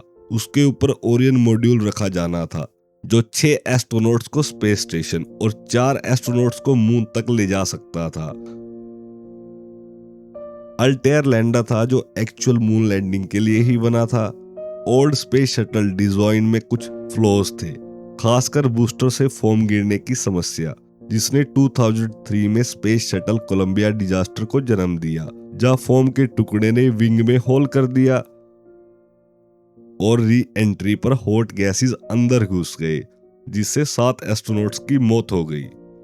इसके डिजाइन में क्रू मॉड्यूल को बूस्टर से ऊपर रखा गया था, जिससे यह प्रॉब्लम अवॉइड हो सकती थी। प्रेस ने कंस्टलेशन को अपोलो प्रोग्राम ऑन स्टीरियोड कहा था, क्योंकि एरिया 1 बूस्टर 325 फीट टॉल था और area V rocket 381 feet tall होकर 207 टन पेलोड ले जाने में सक्षम था, जो मून या मार्स मिशन की बैकबोन बन सकता था। हालांकि प्रोग्राम कैंसिल होने के बाद कुछ कंपोनेंट्स फ्यूचर में रीयूज करने की बात कही जाती है। हालांकि कॉन्स्टेलेशन प्रोग्राम कैंसिल हो गया, लेकिन ओरियन मॉड्यूल को इंटरनेशनल स्पेस स्टेशन के एस्केप पोड के रूप में यूज करने का ऑप्शन खुला रखा गया है। इकोनॉमी सुधरने पर कोई फ्यूचर एडमिनिस्ट्रेशन फिर से मून बेस की ओर लौट सकता है। परमानेंट मून बेस बनाने में कई चैलेंजेस हैं, जिसमें सबसे बड़ा खतरा माइक्रोमेटोराइट्स का है, क्योंकि मून पर एटमॉस्फेयर नहीं है और तेज रफ्तार से आने वाले माइक्रोस्कोपिक डेब्रिस भी स्पेस सूट को भेद सकता है। मून रॉक्स के माइक्रोस्कोपिक स्टडीज के क्रेटर्स के अंदर क्रेटर मिले, जिनसे साफ हुआ कि यह खतरा कितना गंभीर है। एक सॉल्यूशन अंडरग्राउंड लूनर बेस हो सकता है, क्योंकि मून की एंशिएंट वोल्केनिक एक्टिविटी की वजह से लावा ट्यूब्स मौजूद हो सकते हैं। 2009 में स्काईस्क्रैपर साइज लावा ट्यूब मिलने की संभावना जताई गई, जो रेडिएशन और माइक्रोमेटीरियोट से नेचुरल प्रोटेक्शन दे सकता है। रेडिएशन भी एक बड़ा खतरा है, क्योंकि मून पर एटमॉस्फेयर नहीं होने से कॉस्मिक रेज और सोलर फ्लेयर सीधे एस्ट्रोनॉट्स को हिट करते हैं, जिससे प्रीमैच्योर एजिंग और कैंसर का रिस्क बढ़ता है। इसीलिए अंडरग्राउंड लिविंग ऑलमोस्ट नेसेसरी हो सकती है। वेटलेसनेस लॉन्ग मिशन के लिए एक और गंभीर प्रॉब्लम है, क्योंकि नासा और रशियन एक्सपीरियंस से पता चलता है कि मसल्स, बोन और कार्डियोवास्कुलर सिस्टम धीरे धीरे डिग्रेड हो जाते हैं। एक मास ट्रिप के बाद एस्ट्रोनॉट्स इतने कमजोर हो जाते हैं कि मिशन परफॉर्म करना मुश्किल हो जाए। आर्टिफिशियल ग्रेविटी के लिए स्पेसक्राफ्ट को स्पिन करना पॉसिबल है, लेकिन हैवी मशीनरी की वजह से कॉस्ट बहुत बढ़ जाती है। मून एक्सप्लोरेशन में सबसे बड़ा गेम चेंजर पानी की डिस्कवरी रही है। 2009 में एलक्रोस मिशन ने साउथ पोलर रीजन में इंपैक्ट किया और प्लूम में वाटर डिटेक्ट किया, और 2010 में साइंटिस्ट ने बताया कि डेब्रिस का करीब 5% हिस्सा पानी था, यानी मून सारा डेजर्ट से भी ज्यादा गीला है। मून पर वाटर होने का मतलब है कि फ्यूचर एस्ट्रोनॉट हाइड्रोजन से रॉकेट फ्यूल, ऑक्सीजन से ब्रीदिंग सप्लाई, रेडिएशन शील्डिंग और ड्रिंकिंग वाटर लोकल रिसोर्सेज से हासिल कर सकते हैं, जिससे मिशन कॉस्ट में $100 ऑफ मिलियंस ऑफ डॉलर की कटौती हो सकती है। इस डिस्कवरी से यह उम्मीद बनी है कि फ्यूचर में एस्ट्रोनॉट्स मून पर ही आइस और मिनरल हार्वेस्ट करके परमानेंट बेस के लिए जरूरी संसाधन खुद पैदा कर सकेंगे। प्रेसिडेंट ओबामा ने 2010 में मून प्रोग्राम कैंसिल करते समय मार्स मिशन की पॉसिबिलिटी सामने रखी। एक हैवी बूस्टर रॉकेट के फंडिंग को सपोर्ट किया, यह संकेत दिए कि मिड 2030 तक एस्ट्रोनॉट्स मार्स पर चल सकते हैं। सोलर सिस्टम में मार्स ही ऐसा प्लेनेट है जो अर्थ से कुछ हद तक मिलता जुलता है। कभी ओशंस व रिवर बेड वाला वेट प्लेनेट था, हालांकि आज यह एक फ्रोजन डेजर्ट है जहां लाइफ शायद अंडरग्राउंड माइक्रोबायल रूप में कभी रही हो या अब भी हो। मून के मुकाबले मार्स मिशन एक क्वांटम लीप है, क्योंकि जहां मून पर 3 दिन में पहुंचा जा सकता है, वहीं मार्स पर पहुंचने में 6 महीने या 1 साल लगता है। नासा के अकॉर्डिंग एक असली मार्स मिशन की यात्रा में एस्ट्रोनॉट को 6 महीने की यात्रा करनी पड़ेगी और लगभग 18 मंथ मार्स पर रहना पड़ेगा और फिर 6 मंथ की वापसी करनी होगी। इसके लिए करीब 1.5 मिलियन पाउंड इक्विपमेंट भेजना पड़ेगा। मार्स पर एयर, लिक्विड वाटर और सॉइल नहीं है। एटमॉस्फेयर में लगभग प्योर कार्बन डाइऑक्साइड है और प्रेशर अर्थ का सिर्फ 1%। इसलिए एस्ट्रोनॉट को वेस्ट रिसाइकिल करना होगा। किसी भी सूट डैमेज का मतलब इंस्टेंट डेथ होगा। मिशन को स्टेजेस में करना पड़ेगा, जैसे रिटर्न फ्यूल पहले से मार्स पर भेजना या मार्शियन आइस से ऑक्सीजन और हाइड्रोजन निकालकर फ्यूल बनाना। मार्स पर डे नाइट साइकिल अर्थ जैसा है, लेकिन टेम्परेचर फ्रीजिंग से ऊपर नहीं जाता और प्लेनेट में वाइड डस्ट स्टॉर्म्स आम है। अगर मिड सेंचुरी तक मार्स पर आउटपोस्ट बनता है तो लेट 21st सेंचुरी या 22nd सेंचुरी में टेराफॉर्मिंग की बात उठ सकती है। साइंटिस्ट ने सुझाव दिया है कि मीथेन या अन्य ग्रीन हाउस गैस इंजेक्ट करके टेम्परेचर को बढ़ाया जा सकता है, जिससे परमाफ्रोस्ट पिघले, रिवर्स और लेक्स बने, पॉजिटिव फीडबैक लूप शुरू हो। 2009 में मार्स से मीथेन गैस के नेचुरल रिलीज की डिस्कवरी हुई, जिसका सोर्स अनक्लियर है, लेकिन अगर इसे बढ़ाया जा सके तो एटमॉस्फेयर बदला जा सकता है। एक और आइडिया है कोमेट या आईसी एस्ट्रॉइड को मार्स की ओर डिफ्लेक्ट करना, ताकि वाटर वेपर और हीट रिलीज हो, या पोलर आइस कैप्स पर इंपैक्ट से कार्बन डाइऑक्साइड वेपराइज होकर वार्मिंग को बढ़ाए। न्यूक्लियर बॉम्ब या फ्यूजन रिएक्टर से आइस मेल्ट करने के आइडियाज भी दिए गए हैं, हालांकि इनके रिस्क बहुत बड़े हैं।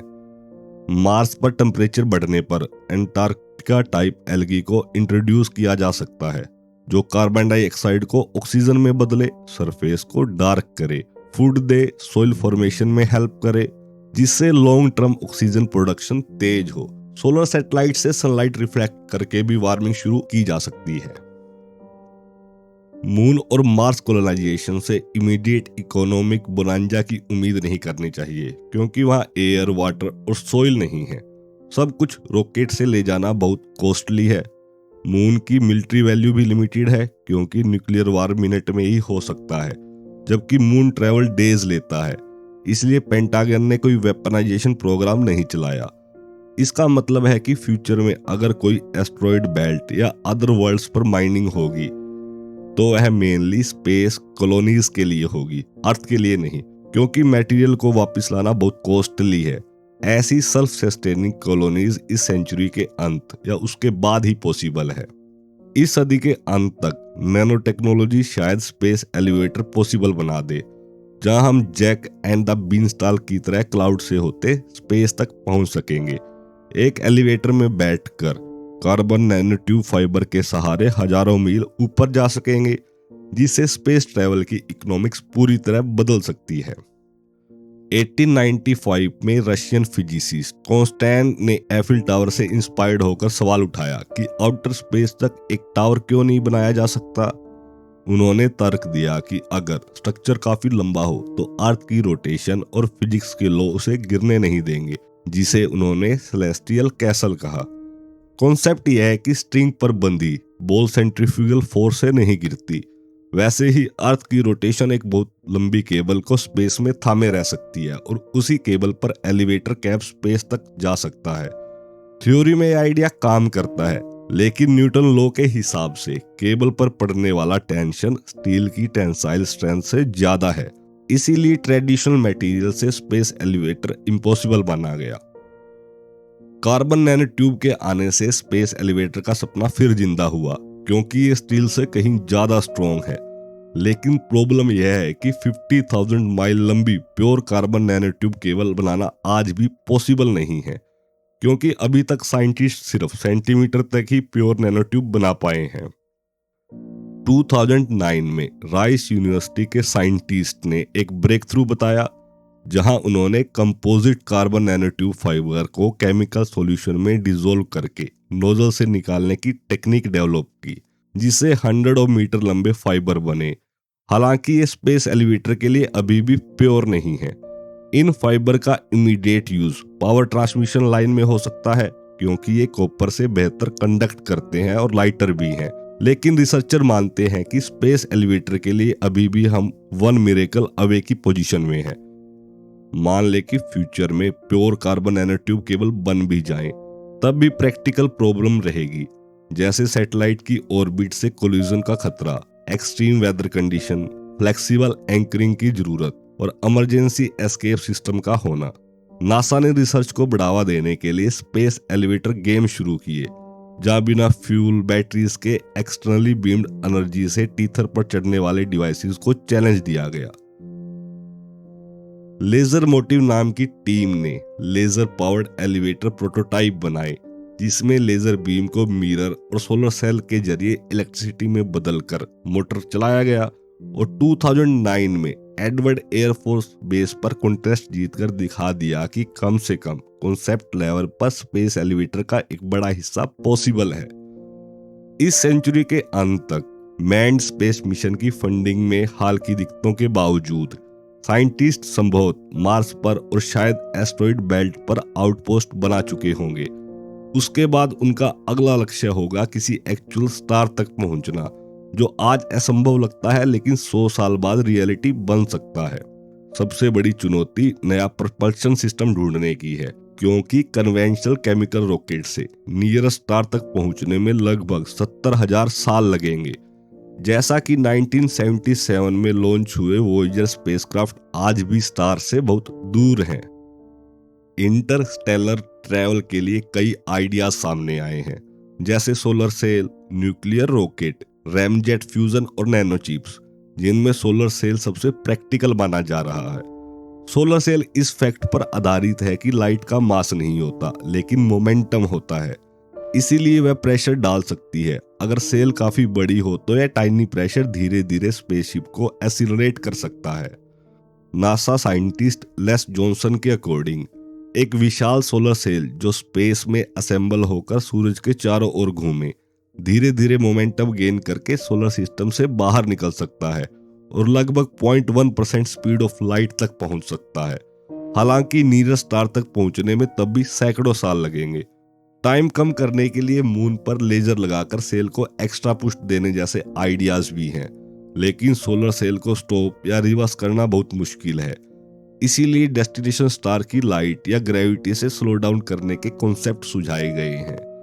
रियलिटी यह है कि सोलर सेल पर कई दशकों से एक्सपेरिमेंट हुए हैं, जिनमें कई फेलियर्स भी शामिल है, लेकिन 2010 में जापान की आइक्रोस मिशन पहली सफल इंटरप्लैनेटरी सोलर सेल स्पेसक्राफ्ट बनी, जिसने वीनस की ओर यात्रा की। न्यूक्लियर प्रोपल्शन का ऑप्शन भी एक्सप्लोर किया जा रहा है, जहां रिएक्टर से नहीं बल्कि एटॉमिक या हाइड्रोजन बॉम्ब के ब्लास्ट से स्पेसशिप को पुश करने की बात थी, जैसा प्रोजेक्ट ओरियन, जिसमें लगातार न्यूक्लियर एक्सप्लोजन से शिप को एक्सीलरेट करने का प्रपोजल था। हालांकि ओरियन जैसे प्रोजेक्ट टेक्निकली पावरफुल थे, सोलर सिस्टम को ह्यूमैनिटी के लिए खोल सकते थे, लेकिन 1963 का न्यूक्लियर टेस्ट बैन ट्रीटी, जिसने एटमॉस्फेरिक न्यूक्लियर टेस्ट पर रोक लगा दी, इस आइडिया के खत्म होने की एक मुख्य वजह बना। एक और अलग लेकिन बेहद शक्तिशाली संभावना यह है कि स्पेसक्राफ्ट को चलाने के लिए यूनिवर्स के सबसे बड़े एनर्जी सोर्सेज यानी एंटी मैटर का उपयोग किया जाए। एंटी मैटर मैटर का उल्टा रूप होता है, जैसे इलेक्ट्रॉन का चार्ज नेगेटिव होता है, जबकि एंटी मैटर इलेक्ट्रॉन यानी पॉजिट्रॉन का चार्ज पॉजिटिव होता है। ऑर्डिनरी मैटर के संपर्क में आते ही यह पूरी तरह खत्म होकर एनर्जी में बदल जाता है, इतना कि एंटी मैटर का एक टीस्पून पूरे न्यूयॉर्क एरिया को नष्ट कर सकता है। एंटी मैटर इतना शक्तिशाली है कि डैन ब्राउन ने अपने नोवेल एंजल्स एंड डेमॉन्स में विलियन को CERN से चुराए गए एंटी मैटर से वेटिकन सिटी को उड़ाते हुए देखा, क्योंकि anti matter bomb hydrogen bomb की तरह 1% नहीं बल्कि 100% एफिशिएंट होता है और आइंस्टाइन की इक्वेशन E=mc² के अनुसार पूरा मास एनर्जी में बदल सकता है। थ्योरेटिकली एंटी मैटर स्टारशिप के लिए आइडियल रॉकेट फ्यूल है। एस्टीमेट के अकॉर्डिंग कुछ मिलीग्राम एंटी मैटर मार्स तक ले जा सकता है और कुछ 100 ग्राम नियर बाय स्टार्स तक, क्योंकि पाउंड फॉर पाउंड यह रॉकेट फ्यूल से अरबों गुना ज्यादा एनर्जी देता है। कॉन्सेप्चुअली एंटीमीटर इंजन सिंपल लगता है, जहां एंटीमीटर और मैटर को रॉकेट चैम्बर में मिलाया जाए, मैसिव एक्सप्लोजन हो और निकलने वाली गैस थ्रस्ट पैदा करे, लेकिन प्रैक्टिकली रियलिटी इससे बहुत दूर है। आज फिजिसिस्ट एंटी मैटर बना तो सकते हैं, जैसे एंटी इलेक्ट्रॉन, एंटी प्रोटॉन और एंटी हाइड्रोजन, जो CERN और फर्मी लैब जैसे पार्टिकल एसिलेटर में बनाए गए, लेकिन क्वांटिटी बहुत कम और कॉस्ट बहुत ज्यादा है। 2004 में CERN ने कई trillion of gram anti matter $20 million की लागत से बनाए। इस रेट पर स्पेसशिप के लिए एंटी मैटर बनाना पूरी अर्थ इकोनॉमी को बैंकरप्ट कर देगा। एंटी मैटर फिजिक्स के लॉ के खिलाफ नहीं है, लेकिन इकोनॉमिक इसे नियर फ्यूचर में इम्पॉसिबल बनाती है, क्योंकि एटम स्मैशर्स सिर्फ रिसर्च टूल्स हैं, कमर्शियल एंटी मैटर फैक्ट्रीज नहीं। कुछ साइंटिस्ट मानते हैं कि अगर specially designed anti matter producing machine mass scale पर बनाई जाए तो कॉस्ट काफी कम हो सकती है। नासा के एस्टिमेट के अनुसार फ्यूचर में एंटी मैटर $5,000 पर माइक्रोग्राम तक आ सकता है। एक और स्पेकुलेटिव आइडिया यह है कि स्पेस में नेचुरली ऑक्यूरिंग एंटी मैटर मेटेरियल्स मिल जाएं, जहां इलेक्ट्रोमैग्नेटिक नेट से कलेक्ट किया जा सके। इसी संभावना को एक्सप्लोर करने के लिए पैमेला सैटेलाइट 2006 में लॉन्च किया गया था। इसीलिए एंटी मैटर रॉकेट फिजिक्स के दायरे में है, लेकिन शायद सेंचुरी के अंत तक ही इकोनॉमिकल वाइबल बन जाए। 2100 तक इंसान मार्स और एस्ट्रॉइड तक पहुंच सकता है, लेकिन पूरी इंसानियत का मास माइग्रेशन स्पेस में नहीं होगा। कॉस्ट की वजह से ज्यादातर लोग अर्थ पर ही रहेंगे और स्पेस कॉलोनीज बहुत लिमिटेड होगी। इसीलिए असली सवाल यह है कि जब ह्यूमैनिटी अर्थ पर ही रहेगी तो साइंस और टेक्नोलॉजी सिविलाइजेशन, सोसाइटी और वेल्थ को कैसे रीशेप करेगी। किताब के इस पार्ट को सुनने के लिए आपका बहुत बहुत शुक्रिया। अगर आपको साइंस, हिस्ट्री और इकोनॉमिक्स की किताबें सुनने का शौक है तो हमारे चैनल को प्लीज सब्सक्राइब करें। हम आगे भी आपके लिए ऐसी वीडियोस लाते रहेंगे। धन्यवाद।